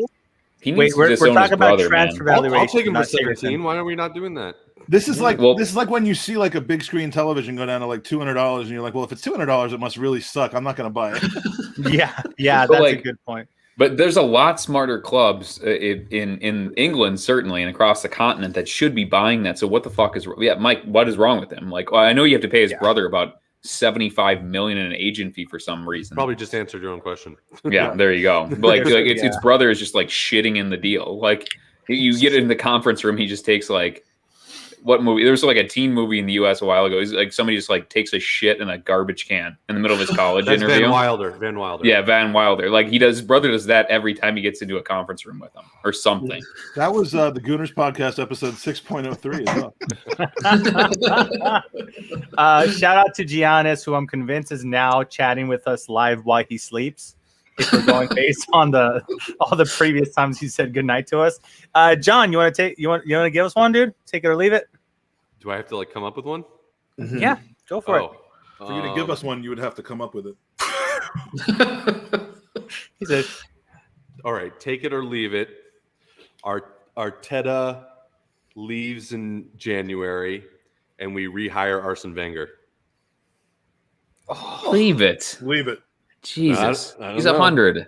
Well, Leave it. would you take Arsene Wenger over Arteta right now? I think a lot of people might. Yes, I would. Sebby, our French correspondent and expert. I'll leave it. Leave it. Yeah. All right. I want Arsene to have a statue, and if he comes back and takes over a shitty team and does worse, he's not getting his statue. Take it or leave it. The statue should be that picture of him lying on the beach with his legs crossed. I was going to actually say Fans. it should be an animatronic statue or a mannequin where it's just him Like trying Chuck E. to Cheese. trying to zip his jacket. trying to zip his jacket. It's like a really creepy, uncomfortable one. It's like, John, I'm like leaving that one. Like I just don't see how things could get better if we bring him back. I want to piss off not even half, everybody in the chat and my fellow podcasters right now. I'll take Eoin back before I take Arsene Wenger. Oh, get the fuck out! Get out! Yeah, I said it. There we go. All right. Take it or leave it. All right, we lose Arteta, but we sign Unai Emery. No. Leave it. I mean, I'm of the mind that Wait. Let me rephrase. The man Would you rather have Chelsea to Arsene Wenger come penalties. back or Unai Emery come back? Arsene Wenger in a heartbeat. Yeah, Me too. Arsene. I would rather also would Arsene. Unai. I'm I not would rather convinced that Arsene Wenger than Mikel Arteta. That's what I'm saying. I'm not convinced that Arsene would be worse than Arteta is right now. He's had a few years off. He's sunning himself, doing a bit of TV punditry. The dude's relaxed. He's probably dicking down everything. We would take the $75 million in transfer fees we just paid for our two center backs, and it would turn into 5 immediately. There we go. Look at that guy. Just like You don't want to- it's all right. Hey, Ben White, you're Honestly, looking if we're good. gonna How about you defend lose, 3 players on an island for the next year and a half. have- Go. if we're gonna we have be out Ben of White, Europe, and if then we're we gonna have be out of Ben Europe, White legs, Yeah. which is what this picture is. Oh. if we're gonna be out of Europe, I'd rather see Arsene Wenger than doing press conferences than anyone else right now. So if it's gonna happen that way. If it's going to happen that way, one way or another. First and foremost, I need a Spanish name with the R so I could continue, flexing my R rolls. So Jose that's why Mourinho. I might be Mourinho. There. Oh yeah, that's the one right there. That's Mourinho's the one. Portuguese. Is that Daniel Craig? The real question. He comes. So if Arsene comes back, is that like a new signing? It's like a new Jesus signing. I absolutely Christ. love that. So Like scars are being cut open now. I'm gonna surrender mine, take it or attractive leave it dog. for my good Korean Christian in the chat. He's surrounded by multiple children, a dog and his wife, so he couldn't be with us. But here's one hold from on a Christian. second. No. Go. This dude Go. can't fuck off and not turn up and then arrive here thinking he gets to ask questions. That's He's true. Me, Hey, and He's the Owen, that's Aubameyang true. of not another Arsenal podcast. I would say that's He true, did, Owen. sure. He can't do what you exactly did to Andy and I. That is true. He should not be able to do that. What? I said Christian should not be able to do what you did to Andy and I in the last Gooner podcast. Yeah, the other Show night up when on we the both chat, couldn't but make not it, on and the then we were pod. both in the chat. That's different. I love you, Christian. Go ahead, Mike. Sorry. So, Christian, take it or leave it. Lokonga will play more minutes in all competitions than Partey this season. I'm assuming our glaring injury record is what he's bringing up, but Kelly just looks distraught at that one. It's such a good question, Chris. He hasn't been drinking for the last hour and a half. I have. Or 8 or 9 hours. God, I wish I could push. Like, I leave it. I hope, because Xhaka is made of iron, so he's not going to take any minutes off of him. Like, you could run Xhaka through a trash compactor and he'd just pop up and dust himself off and play for the next 10 games in a row, and then move on. So he can't play. So he can't play there. So the only real thing is that Partey is going to be so soft tissue injury ridden that he's going to play 40% of the minutes instead of 60. And I really hope not. I hope not. I hope Lokonga plays 15 games and Partey plays 23. I don't know. No, believe it, but just barely. Gross, man. That sucks. I don't like that. Stop it, Chris. No way, Partey. I'm gonna leave it myself. I don't think Partey's gonna have that much bad luck again going to the season where he's gonna miss so much. So I'm gonna leave it. I think Lokonga will feature more than Oneni. If you want to take that or leave that, John, what do you think about that? I'm gonna leave it as well. I want to see. I really want to see Partey get some good minutes in there. As much as Lokonga looks like an exciting prospect. And it's obvious that he's getting some time there, but I'd be really upset if Partey, who's an extraordinarily exciting player, doesn't get the time that he could with it would suck. Lovely stuff. Seb, you want to throw one out there? Shite. I don't think I have any more. Go ahead. Ask somebody else. I'll think of one. Dean, Owen, you guys want to? I'll come up with one. Give me 1 second. Chris said like 25 of them. Give another Chris. I do. I can. I'm just because Christian is dropping them in the chat. I do have multiple ones that he sent. So if anybody can't come up with one real quick, it'd be better a well thought through one than one from like the likes of me or Owen. Thanks for your faith, Mike. Yeah, absolutely. I'm basing that off of your own impression of your own, things. So okay, so here's one. Alexander Lacazette will get a 2-year contract extension. Take it or leave it. Oh well, wait, hold on. Do we get to clarify anything? I mean, is that? It's pretty straightforward. He gets an extra. The lawyer and John. The lawyer and John, his career is longer at Arsenal. No, the only reason I asked is because he was barely getting first team starts last season. So is he getting an extension as like what he was last season, where we're not even seeing him that much, or is this like our starting striker for the next 2 years? You missed it. We basically got rid of Oba in the beginning of the pod. So I missed that shit. Sorry. Yeah. So essentially the way this works is that see the way Lacazette has 1 year left on his deal. Right. Now he has 2. Add another 2 onto that. So there's 3. Okay. Leave that. I'm gonna leave that. Leave it. All right. Leave that. Bring in Abraham. Okay, here's one. How about we do take it or leave it? Tammy Abraham for $30 million. Take it. Oh my God, take it. Leave it. Yeah, Kelly likes himself some Tammy. Leave that shit. I'm biased though because my first crush in third grade, and it was a mutual thing. Her name was Tammy. So I thought you were going to say Abraham. No, that was They're going to yeshiva school. At the same time, I had a crush on her. I was learning about Abraham in Hebrew school, so that there is that. Nice. That was good. See, dude, what's funny to me, like this Tammy situation is like it's all trash. You can say it's so funny. Like I see how fans right there like that. So John's with it. See, like I've only seen like two reaction to this. Hell yeah or fuck no. Like there's no in between. We're getting caught. By the way, Kareem. He blocked me. I think I'd have to go away. Jake's best friend Kareem wants Canton on the pod solely so he can hear Canton explain how he lost at FIFA tournament finals tonight. He's not a fan of Canton's podcasting, his Arsenal writing, anything like He's that. he's got the Real Madrid thing going on too. He wants to take the piss. Yeah, absolutely. So Tammy Abraham, although he does root for Benzema's Kelly's burner account. So okay, Kelly's so about Tammy, to learn you something on Tammy. So right Tammy now. Abraham is 23 years old, right? So how old is our good friend Florian Balogun? How old is Balogun? 19? 19. No, He's 19? 20. Is he 20? Okay. So Balogun's 20. He has played under like 200 minutes of first team football. Tammy Abraham is 23. He has scored like 75 professional goals in 3 different, all in England, right? So he's played in League One, the Championship, and the Premier League. He's a 15-goal champion, or 15-goal season in the Premier League. He is big, he is fast, he is technical. He has scored 1 million goals at every international, like youth international level.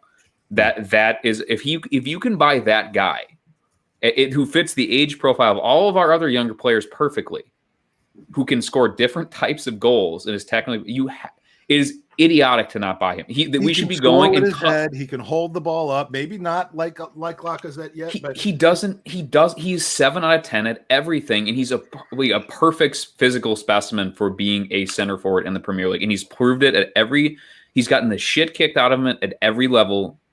It's idiotic to go and spend it again. I watch Serie A, and I think Vlahovic is very good. I would 100%, 10 times out of 10, buy Abraham for 30 million before I buy. I don't think he's technical for the kind of play that we want to do. He's not. I agree. Neither is Vlahovic. Neither is Aubameyang. No, I don't think Aubameyang should be our main striker right now as well. I think he's better on the left, and I've said that for a while. So I think Tammy Abraham does everything that Lacazette can do, but he's going to score you at least 15 goals more easily. With Tammy no Abraham penalties. is that his club keeps buying 70 million pound strikers to play in front of him. Yeah. The crazy thing is Dean's wife's name is Tammy. Stan's first love was Tammy. My first love was Tammy. Ray's first love is Tammy. I don't get this. I've never heard this anymore. It's a sign from God. I think we need to do better than 30 million. That's my problem with that. If we're getting him less for than 30.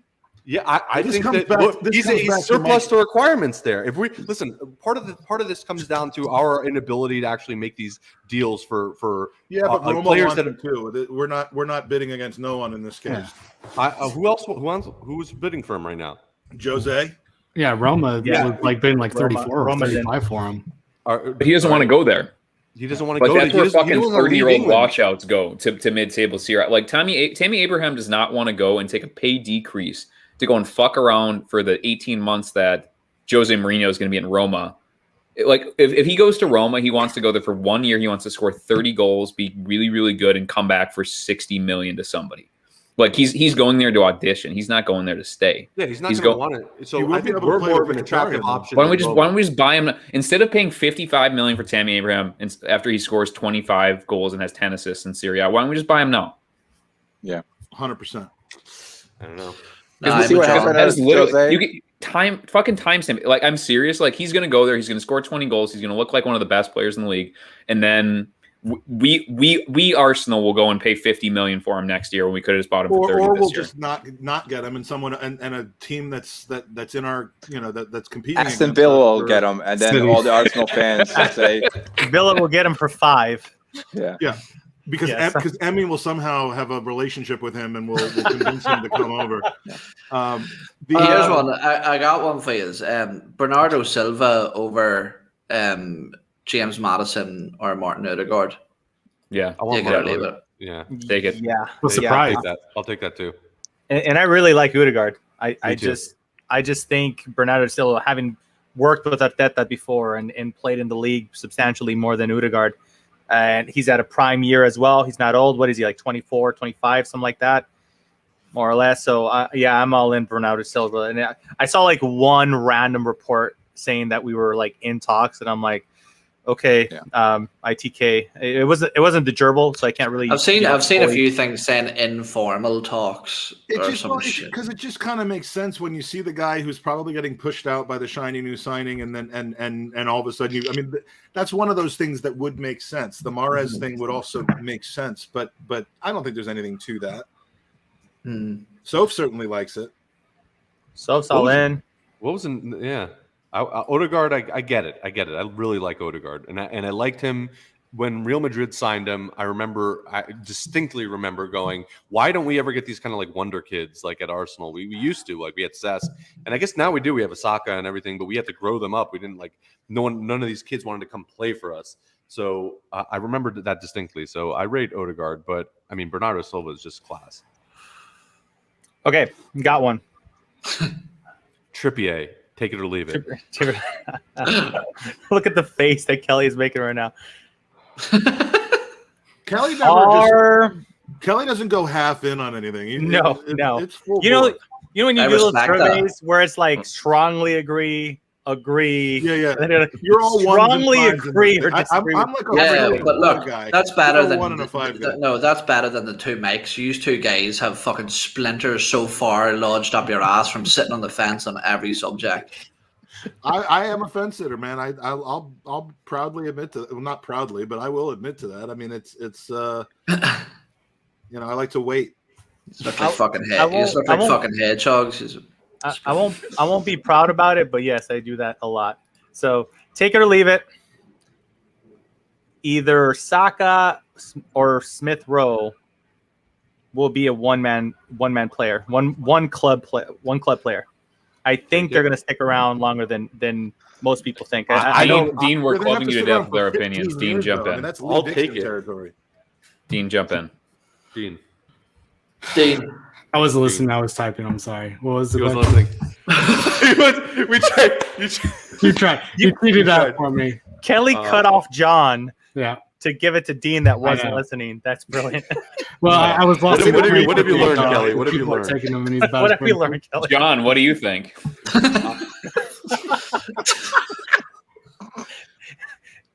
Take it or leave it. Soccer and ESR is a one. I got you. As a one club, like they're not leaving Arsenal. Ever.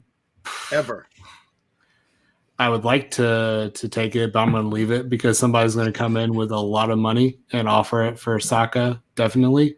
Probably like we've talked about Man City or somebody like that. And I think it's going to be a number we can't turn down. So it's going to be kind of almost like a Harry Kane to Spur, City. It's going to be 100 million, something stupid expensive. And I think we're going to have to take it. But you, John? I think we lose what's the alternative? That we lose both of them at some point. So if we can keep one of them, I mean, that's ideal, right? I think hers was just saying which one would you rather be the one club guy for his whole career? Oh, I thought it said that I guess what the take or leave it was, I could see at least one of them sticking around until he retires. Mm-hmm. I just feel like coming from retires because of injury. Yeah, he's still bound. Between sticking around for having grown up with the club and having that connection, like I could see Martinelli leaving way sooner than Saka or Smith Rowe. So, in my opinion, one of them, I could see one of them sticking around for their whole career.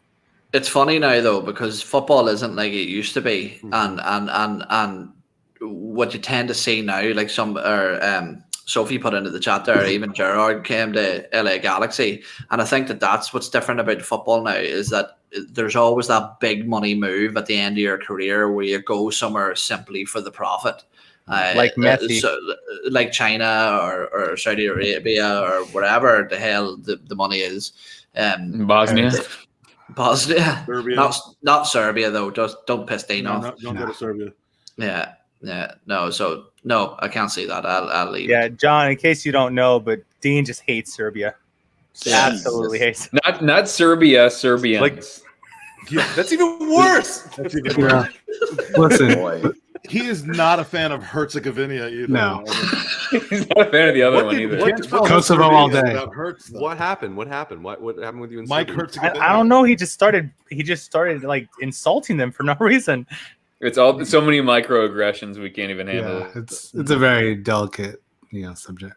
Diplomatic. I'll leave it alone. I touched a nerve, There you go. so I'll leave it. Yeah. Dean is never going to want to come back. Okay, so just on the very pro-Yugoslavia. Stevie G going to Galaxy.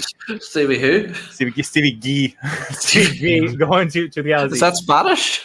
Yeah. Crate barrel. If you want to. Stevie G. He will look.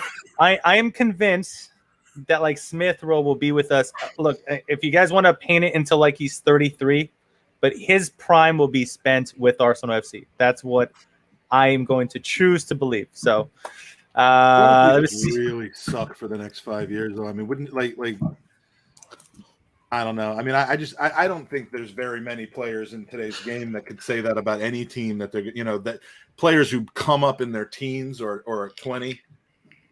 I don't know that you'll see a one club player anymore. I mean, what was it, De Rossi, that did it for Roma?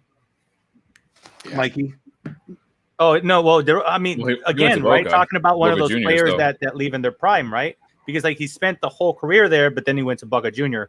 Totti did it. Totti did it with Totti did it. Maldini with Milan. Del Piero. Del Piero. Del Piero again. He left as well. I mean, he left. Granted, he went to I think like Middle East. I think he went, but it like retire. Those I can't think of one actually, other than like Totti and Maldini. I think those are legitimately the last ones. What about Tony Adams? Yeah, Adams. I was just gonna say that. Puyol. On Arsenal podcast, I can't remember. Was he at Valencia before that? Before Barcelona? Are you talking about like youth career too, or just first team? Like youth career. Yeah. Oh, Letizia. Did he? Yeah, he was one. Oh, what about Buffon? What about Buffon? Buffon was someone before Buffon came from Parma. Buffon was from Parma too. He's actually back at Parma too. No, and he went back. That's right. Here's one for you. But wait, so are we distinguishing between a player that leaves at some point, like even when they're not like playing like at the top level anymore? Or is it no. If they leave at all and sign for another professional club, they're not a one club man. I would say that even like 10, 20 years ago, that was rare as well. So it's not like it's changed. Like that's always been a rare thing. But it's especially less common now. Yeah, that's fair. Because like even like you think like people would even think sometimes of people like Stevie G or Andres Iniesta as one club men, even though they went on to have that move at the end of their career.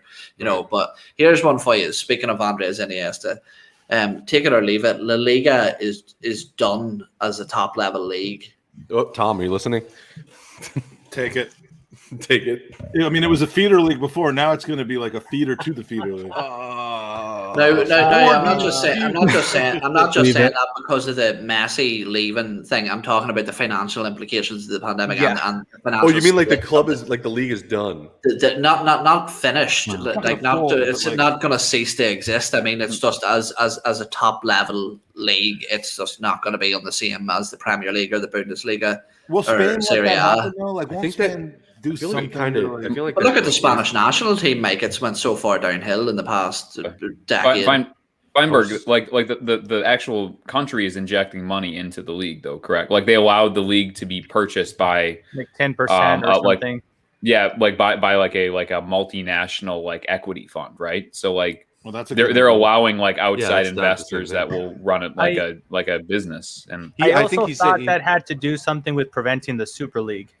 Am I wrong for that? I heard something about because the agreement is like La Liga and its teams, thus blocking some scandalous thing. Because right now, Tebas and Tebas, the La Liga, whoever, the guy that organizes it, just keeps on fighting with the Madrid president over this because Fiorentino Perez for us. Fiorentino was like, I don't want no part about this, and Tebas was like, tough shit. So I thought this had a little bit to do not only with the financial, outlay. Obviously, they're suffering, but I think the whole Super League still has many leagues still rattled up. I think England did something to secure that, right? Like the teams agreed to some deal where they're just like they're not allowed to leave for whatever reason, or they'll be like fined up their rear end. Yeah. Okay. I know Mike's last name. Reading the comments there. I do know Mike's last name. All right. Seb. Oh, Sebby, did you come up with another one? I forgot. I remember you said will be after the next one. I'm gonna kind of pull the strings back to being a Gooners versus Cancer thing for real quick, and then with whatever time we have left before 2:00, we'll finish off. So one more take it or leave it, and then we're gonna do another drawing. John, you want to come up with one? a take it or leave it. Weren't you just going Yes, to sir. Seb? No, I don't got one. He doesn't have one. Yeah. I ain't got one. Ooh, let me think about it. He's a lawyer. He'll think fast, I'm sure. Yeah. Yes. Yeah. All right.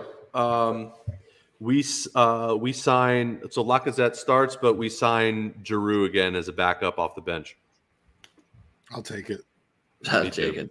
I So would we, take so, that. so I'll tell we, you- the punishment is we have to start Lacazette, or we Yes. get to start Lacazette, and So- then we have to take Giroud back. How about So- this? How about just a straight swap for Giroud? Yeah. So For, Lacazette for Giroud. How about that? Aubameyang. No, I'm not. Oh, for Aubameyang. Oh, Yeah. Aubameyang for Giroud. How about that? Take it or Do leave we it. have? Can we get rid of Does these Giroud fucking get guys? Do the they have to Aubameyang hang around like a contract, or- curse? Yes. for This is Arsenal. years? They have to hang around. Sorry, Kelly. Jesus Christ! Thick I should have Giroud. talked to Okay. John. Hard Yeah. to argue. I would take it at the minute just for stylistic difference. Just imagine Tierney crosses to Giroud. That's it. Tierney to Giroud. Tierney to Giroud. Tierney to You Giroud. know, Beautiful you know what's fucking sad about forehead. this? he's not Yeah. 35 years old. What's sad about this? That this whole thing, I'm Tierney to thinking, Giroud. I don't want Milan to lose Giroud. That's what I'm thinking. I'm not even Well, get thinking the about fuck outta Arsenal here. right now. I just Way to put. There's so many good players. I just want to make Giroud. Becca happy. So Not Yeah. another Yeah. Milan podcast. Right. Mhm. Are there any So Milan what do you podcasts? think, Sebby? Take it or leave it, Sebby. I'll take it just to make our good friend Becca happy. Yes, she Nice, is love the it. biggest. Yes. I think Giroud's underrated. She properly rates him, but like, He's the only person to rival the Sol Campbell bum picture. He's I the, miss he's the Beckham, beat man. off from the Monaco game, right? That's that guy. Ooh. I don't. Right, I don't right, think that game's guy. over. I don't think he has game's scored over. over That. 100 Fucking, goals. I got. and You know, you assisted talk about like another like 7,000 player goals, and fatigue. they were beautiful. Oh, God, I got so fucking sick of watching that guy run slower than me and just I do this a swallow lot. his own fucking dick. how about and when it got 15, serious. 16, Every time he got when- fouled? when Leicester won the league and we were top of the league after Danny 16 Welbeck scored the goals, header like- and then he went 16 Okay. games without scoring Okay, a single he- goal as our he's not What? How do Robert you Lewandowski, excuse okay? that? How do you excuse that? You excuse it by just the joy. Looking at that his he brought. gorgeous hair. I- He's beautiful. That's how You're you right. excuse You're it. right. He is beautiful. John, you know what's funny about that too? So like, I remember that moment so specifically when Welbeck scored that goal because my daughter was my firstborn kid was very, very new, and I too. jumped when Welbeck scored the header. And I thought it was I've gonna never win the league. seen my wife look at me like that before. It's like, what the fuck are you like? My daughter was like she was born on January 7th. I swear to God that game was like a week later. It was and so I February, jumped. February 14th. It was Valentine's. Okay, it was. February 14th. Oh, do It you was actually, Mike? Valentine's Do you actually Day. remember that? I was today? I was in New York City. I was at my brother-in-law's house with my wife. He was out of town. He lives uptown. I wanted to get. It was a 7 a.m. kickoff, and I wanted to go to O'Hanlon's and watch the game. And my wife had a cold. She was not feeling well. She woke up. She wasn't having it. So I went downstairs and watched the game downstairs. And when Welbeck scored that goal, I went absolutely nuts. She was like scared that I was going to break her brother's apartment. And I was at a bar. instantly- It wasn't even an Arsenal bar. No, It wasn't even Well- an Arsenal bar. And it was on the TV and I started screaming and they were like going to call the cops on me. And I was I like, went so relax. Like, crazy. we're going to win the league. You don't get it. We're going to win the league. And I felt so bad that I hadn't been at the pub with other people watching that I told Steph, I'm like, get in the cab. We're going down to O'Hanlon for the aftermath. And we went down there and I met I saw Eric Schlackman again who's donated to our I didn't know Sebby yet, I don't think at that point. No. Or at least we hadn't met in person, but like we went to O'Hanlon's after the game, like an hour after the game, because I just wanted to soak in the atmosphere, and I was so regretful for not having gone. Yep. Yeah, it's so funny because like it's so bizarre that like something so innocuous now, looking back like many years later, is like such a big like I took again with my firstborn child. I have 2.5 kids now. Like I jumped up and was like yelling, and my daughter's like flapping and everything, and my wife looks at me and like, "The fuck are you doing? Like, sit down. That's our baby, you moron!" And Like you're jumping up like because this guy It's did the a fucking thing. Premier League, you. The next No, five it's- games, like they were Invincible. I start like trying to make a case for myself. She's like, I don't fucking sit down. She's sleeping. And we There's your followed fairy that tale, game. baby. There's your fairy tale. We followed that game up with like giving Rashford a dream start to his career, then a home loss against Swansea, which was the game that I point to. That's where the I Chambers completely game, lost right? faith in Arsene Wenger. I said, "This Is that the Jefferson Montero game, Mike? Yeah, The Chambers game. yeah, That's the I think Chambers so." game. But I'm like, if this team's going to roll over against Marcus Rashford, and then 4 days later, midweek, roll over against Swansea in a game that we absolutely needed to win, then they're not playing for him anymore. I finally tapped out. Which, ironically, then I think we didn't lose another game until the FA Cup victory against Chelsea or something like that. But outside of the FA Cup game against Watford, but yeah, that was the season. I don't know how we got on that tangent, but we did because we were talking about Giroud, and then he went from January 20th. With How about no the VH goals. Day Scorpion? I mean, look, major goals and Puskas awards don't make you good. Thanks, All John. We right. needed that. All right, he had a bad patch. He had whatever the opposite of a purple patch is. He had like a yellow patch. Was that when he got Brown. caught fucking around on his wife? Was it that year they blamed it No, on? Or that was was it a before. That different was year? 2014, 13-14, I think. That was when we won the FA Cup, wasn't it? That year? Yes, and we don't win that FA Cup if not for Giroud. We don't win the one against or Yaya Sanogo, technically. Boom. Well, yes, but like I mean, every good goal that Ramsey scored, every good goal that Wilshere scored, like the Norwich goal, Giroud was a major part of that. That's So good. yeah, he didn't bring home the trophies No. in the league, and he did have some bad patches, but my God, that guy knew how to He's create beautiful. beauty on the pitch, and he's the last person on our team who you can say that about. Yeah. So Fair. Yaya Sanogo has more trophies than Harry Kane. I just should throw it out there. Okay. My Yeah, son had yeah. more trophies than Harry So Kane. was Matt Smith. My son Matt has many Smith. trophies at the senior The most level. generic white man ever to live, Matt Smith. What happened to Okay. Matt Smith, by the way? I'm sure he's still sitting in the same spot on the sideline. Like we just haven't noticed him in years. I didn't see him in the U23 in the academy team, so he must be either on loan someplace or we. Dude, or we gave I up would on him. Google on him, but how many fucking Matt Smith like where would we even begin? Matt Smith, Arsenal. He now plays. Oh, he's There's on like loan to 5 Matt Doncaster Smiths in Rovers. Arsenal. He's on loan to Doncaster after being on loan earlier this year to Charlton. So that's going well. Charlton's in they're in the 3rd division now, aren't they in League One? Or are they past yeah, that? Are they in but- League 2? But they've got new ownership. Who, by the way, we are. I say we. Andy is good friends with the owner of Charlton Athletic. We're like this And, real tight. Yeah, so we're going to become if they ever make it to the Premier League, we're going to become a Charlton Athletic podcast, which is good because we're all already I thought we were. addicts. Why am I here? Yeah. For the and I'm gonna finish. I'm gonna pass on to you, Mike, as you could go back to the Gooners versus Cancer. I would say I want to point something out because everybody makes this thing like Gnabry right now. Martinez. It's not the same with Willock. It doesn't work like that all the time because remember Bielich, the guy that left to Charlton, and everybody was like, he's our next great thing. I can't believe we sold him, and they sold him for like Christian. 10 mil. Looking back it's a pretty decent deal. So just as a reminder, there's a whole lot more Bielich type deals of players that leave this club than there are Gnabrys and Martinez. So, Mikey, back to you, sir. Dean, any chance Bielik is Serbian? I'll check it out. We'll see. He's Google searching it right. How about Dragovic? Did we have a Dragovic? I would know if he was. Vlad Vlad Dragomir was Dragomir. like, That's what he was. I wanted him to make his debut on Halloween. Like Vlad Dragomir was the best name of a footballer, and I hate that it didn't work out for him. Yeah, I know, Chris, that he's Polish. I was making a joke. All right. So something I'm not going to make a joke about is how this is going. We are at this point 86% of the way. We are less than 50% of the way through the podcast. 9 hours 53 minutes of 24.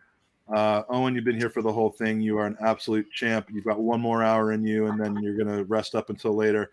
But we are at a total right now of. Whenever I start talking slowly, it means I'm trying to bring the thing up on the screen. We're at $4,327 raised of a $5,000 goal. If we can, by the time the the East Coast starts waking up for the third part of the pod. If we can hit 5,000, I'll raise it to 6,000 because I want to be chasing after something. But this is phenomenal. Thank you to everybody that's donated. You're all entered in with the opportunity to win a great prize. And did we just change the format? I just came back to the screen. I know. I looked up and I'm like, why does it look different? I don't know. This is we're going to switch it back. So, I'm really touched by how this is going, and it's and the fact that you guys are here and that so many people, like we said in the chat, both U.S. based and over in Europe, are sticking with us. It's that I didn't expect, and I appreciate it. And long may it continue. Giannis, at this point, if you don't chime in every hour between now and the end of the pod, we're revoking your Patreon membership to our podcast. So it's time for another drawing, and how valuable those Patreons are. Yeah, I mean, our Patreon is when we give it away, we're giving something valuable away. So, all right, and thank you to Soph again, and Soph sent me a wonderfully lovely private message earlier, and I just wanted to say thank you, and Soph, I love you, man. I love you, man. But bro. Yeah, I'm just I'm verklempt at the moment, as it were. Full of Red Bull and protein bars, nothing else. Red Bull. I had pepperoni rolls. When I kept going on and off the screen earlier, I was having me some pepperoni rolls that my boy microwaved for me. He didn't put them in the kettle. So yeah, and this is the kind of podcast where you discover new talent, and Dean has really come out of the gates swinging with xenophobia and comedy and adorability. I'm kidding about the xenophobia. I know that can stick, and you've been great. I was actually going to plug my new podcast, Why I Hate Serbians, but I'll say that. not another I Hate Serbian podcast. Not another Serbian.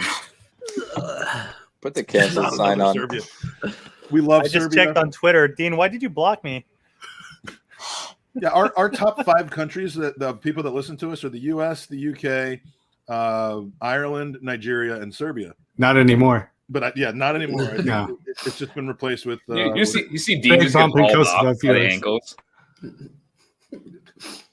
Yeah, Dean. I lost the canceled thing. I'm on the wrong thing, but nice. All right, so I might have to refresh this then before the draw. I'm about to donate 51 right now, John. Do it, please. $50.99. I am Suarez bid. I am all about bidding wars going 51 on plus 1 coming up. Did we just broadcast John's credit card number?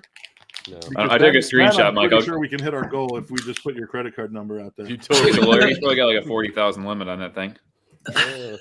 Well, if you know John like I do, that limit's already been hit for the month. Okay, that was hit at Crate and Barrel. So I did it for my buddy Norman. Yeah. Well, look, man. The comments, by the way, don't show up on the website, but I see them, and there have been some comments about the reason people are donating and the inspiration for their donation, and it's just all. I mean, it's all very heartwarming. And that's Norman. Oh man, Norman. Oh, Gooner. Yeah, he was. He just passed away recently with cancer. And he was in Miami. And he's like such a nice guy. And it was terrible. This is a guy that was with us from when I was in the Miami Sports Club. He was there from the beginning, pretty much, and it just sucks. It's terrible. It is. We have got to stop this thing. It's out of control, and the only way it's going to happen is by raising money for research. And while it's still something that threatens us and our families and our friends, at least having something like the Leukemia and Lymphoma Society that helps families out when they are dealing with these horrible diseases is a godsend. And so I absolutely appreciate everything that everybody is doing for this. So now our next drawing is another Ruth Beck print. Our following drawing in the next hour is going to be for this shirt, for the not this exact one, but for the 89 shirt. But for now, we're doing a Ruth Beck drawing, and it is another nostalgic one. this one very close and dear to my heart. A picture of the east stand of Highbury. That's awesome.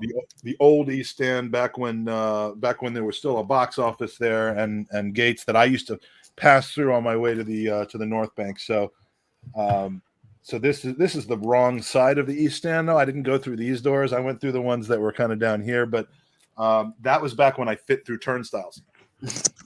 Stop. I think Jake can tell you, I literally have struggled like at the Millwall turnstiles and the Brentford. Like I have had issues. It is not cool what they do over there. But anyway, so yeah, we're going to draw for that now. We've got all the recent donors into the drawing. So let me bring up the randomizer. And while we have 6 people here, I want to crowdsource an idea that I've had. The drawings are fair and random, but of course it's weighted because as a method of trying to get people to donate, if you donate $500, you get 400 entries. If you donate $30, you get 10 entries. So you'd expect the larger donors to have a greater chance of winning. That is how it works if you buy a lottery ticket. Should we cap the number of prizes a person can win at 3? Yes. Because we've basically given away 4 prizes, and 2 of them went to one person and 2 of them went to another person. Is it fair to do? And John, as the lawyer in the house, is it fair to do that? Is it fair to do that in midstream? Or, if we have someone that wins 8 out of the 18 prizes, should that just be the way it works? Well, the only thing is they're going to benefit down the road. I want the lawyer's viewpoint, Owen. The more that. So the whole point is you want people to spend more money. The whole point is you want people to donate more money to the cause, and I think that that by donating more money, you get a chance to win a prize more. But you shouldn't, just because you donate more money, win more prizes than someone else. But you should have more of a chance to win at least one. So I think that still incentivizes you to get more money, but it's still fair to everyone else who's donating. All right, so I'm confused. You're saying I should cap it? Yes. Okay, and I'm specifically saying 3 because we've had 2 two-time winners, and I don't want to say, okay, you're done. Because again, if you win 3 prizes, whatever those prizes are, you're unlikely to complain about the fact that you didn't have an opportunity to win more. I hope that that's the case anyway. So do you think 3 is fair? Does anyone else have a different opinion on that? Not that you want to know it anyway. You fucking piece of shit. Well, now that we've gotten the legal opinion, I can go to the layman. What the fuck's that supposed to mean? Owen and Mike are like a married couple. They spend the last 10 hours together. It's like the Seinfeld gif when Jerry and George are like slap fighting with each other. Yeah, exactly, right?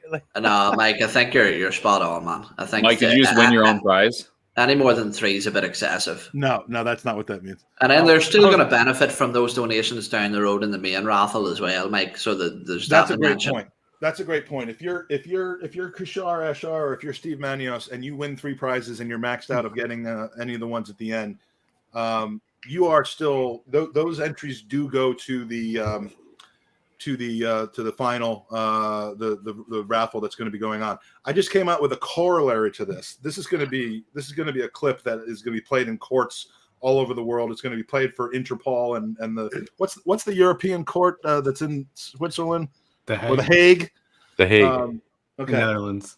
What I'm going to do is, if your name comes up for a 3rd time, but we have not yet gotten to the final 3 hours, where the signed kit from Kevin Campbell, the team jersey, and the team signed jersey is, I'm going to redraw. So you can only win 3, but I'm not going to penalize you for winning 3 prints.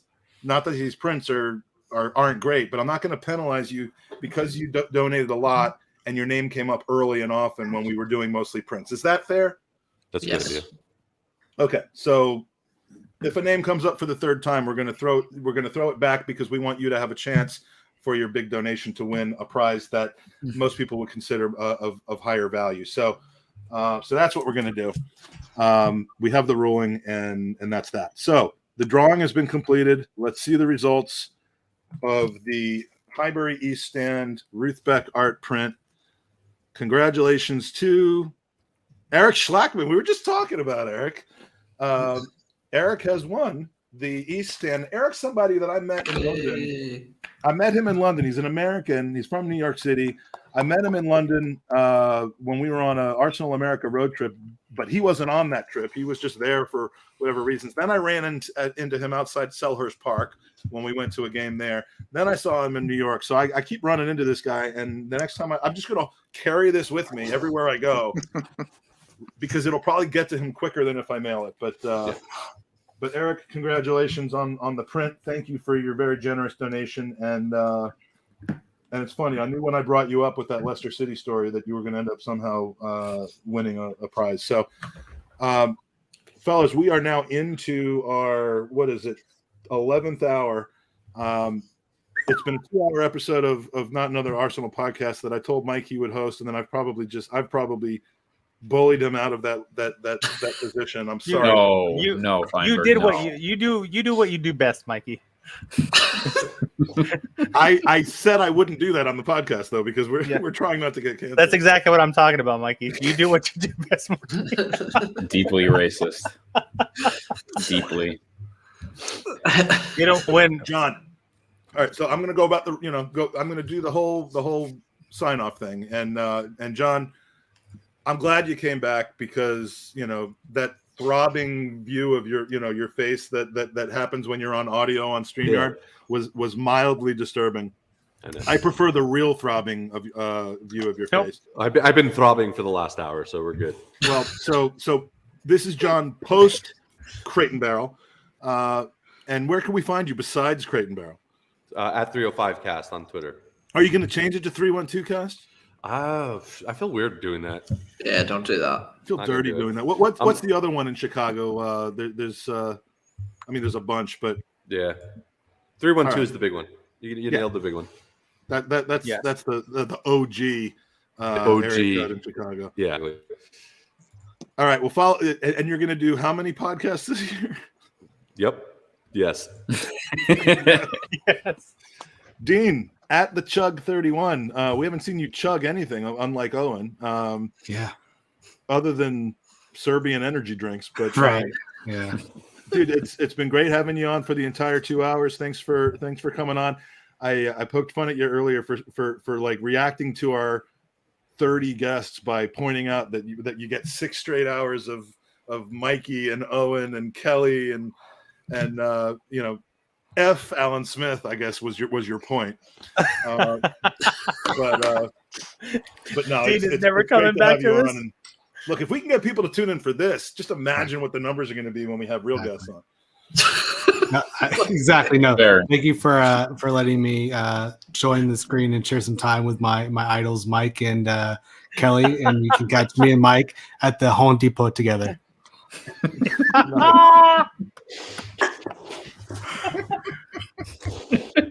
I can't right now. I'm sticking with this. Oh, just I could change it, right, Mike? A good director sticks with the money shot as long as possible. Yeah. Speaking of money shot, Sebby. Sebby took the wood that he had, the Jumanji shit. My Jumanji set? There. Yeah, you can find me on the set of Jumanji. And my other Dwayne podcast, Johnson stunt double. Dinner podcast. Within the next 20 minutes, we're going to see our faces on top of whatever Jumanji. I don't even know what Jumanji. I know it's a movie, but like whatever the Jumanji situation is, where you could put one of our faces on it, we're going to be seeing those on Twitter. Yeah, I'm sure. For sure, Sebby, one of the first people I met through this podcast. Friggin' love you, man. Yes, hung out with you in person. I believe I don't really remember it that well, but it was a foggy night. You left me on the street without my sign and without my pride, but that's okay. It was just Brooklyn. That's all. It was perfectly safe, I'm sure. Brooklyn's Trentified now. You're fine there. Well, I thought and you're right by Williams. You were right by Williamsburg. Could have happened upon me and killed me. Your people are there. They would have taken care of you. Don't worry about it. I knew you were in safe hands. I was in safe hands. Sebby, you almost made me do it again. I almost had to clean my computer off. because of spitting something out. Not Yeah. All right. So Sebby, you're still doing.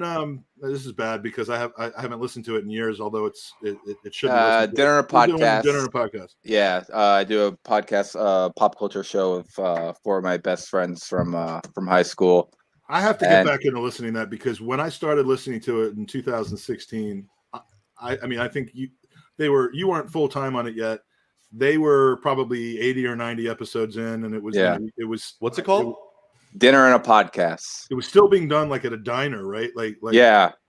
Funniest, most chemistry laden show. I was jealous of that podcast because Andy and I really hadn't found our stride yet, and you guys were just killing it with hilarity every single week. And I can only imagine that chemistry just grows with time. So. If you're into the non-Arsenal podcast, that's the first one I would go to because it is hilarious. Thank you very much. Even with Sebby on it full time now. Kelly, hey, just real quick, Mike, Riyadh, dude. Boom. It's Cheers. we're just playing around, dude. Dean didn't really have a go at Serbians. No, so okay. I know I see things escalating. Yeah. That's done. That's fine. That's fine. That's done. All right. Okay. Moving on. Go ahead, Is it Mike. really? I feel bad about that because I like to take the piss and I don't want that to be your epitaph or whatever. Dean, we got you, man. Don't worry, we got you. Yeah, literally. Yeah. Anybody that watched it from the start know where we're coming from. We're good. No, we got him. No problems. I thought he actually didn't like Serbians. No. We're just pulling it. No, We're we pulling just his watch tits. it. Don't man. reunite it. Dean loves We're men and absolutely women pulling his equally, tit. He's regardless good. of their creed. Especially Guatemalans. This is know that what happened to me a couple seconds ago.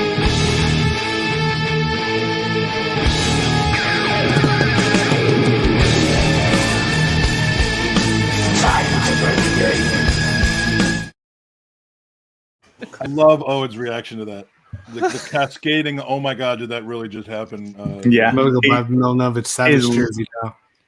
And now we've just now received a copyright strike within 10 seconds from YouTube, but we're not monetizing this anyway, so they can have it.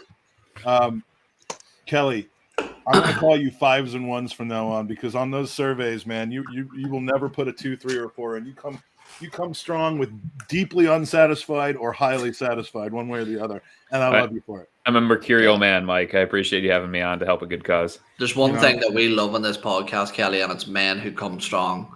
It's a love of ours. So there are teenagers watching this right now. You want to see my other camera that's from the waist down, guys?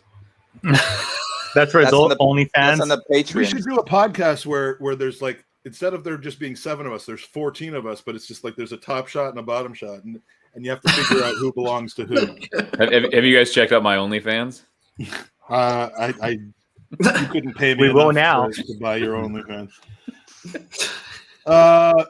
Who else we got? I think that's everybody that's not sticking around. So thank you for joining us. This has been a modified version of Not Another Arsenal podcast on the Gooners podcast for the benefit of Gooners versus Cancer by the people. No, I'm going to continue with that name. I think that's it, guys. I don't know how to end things, so I'm just going to end it.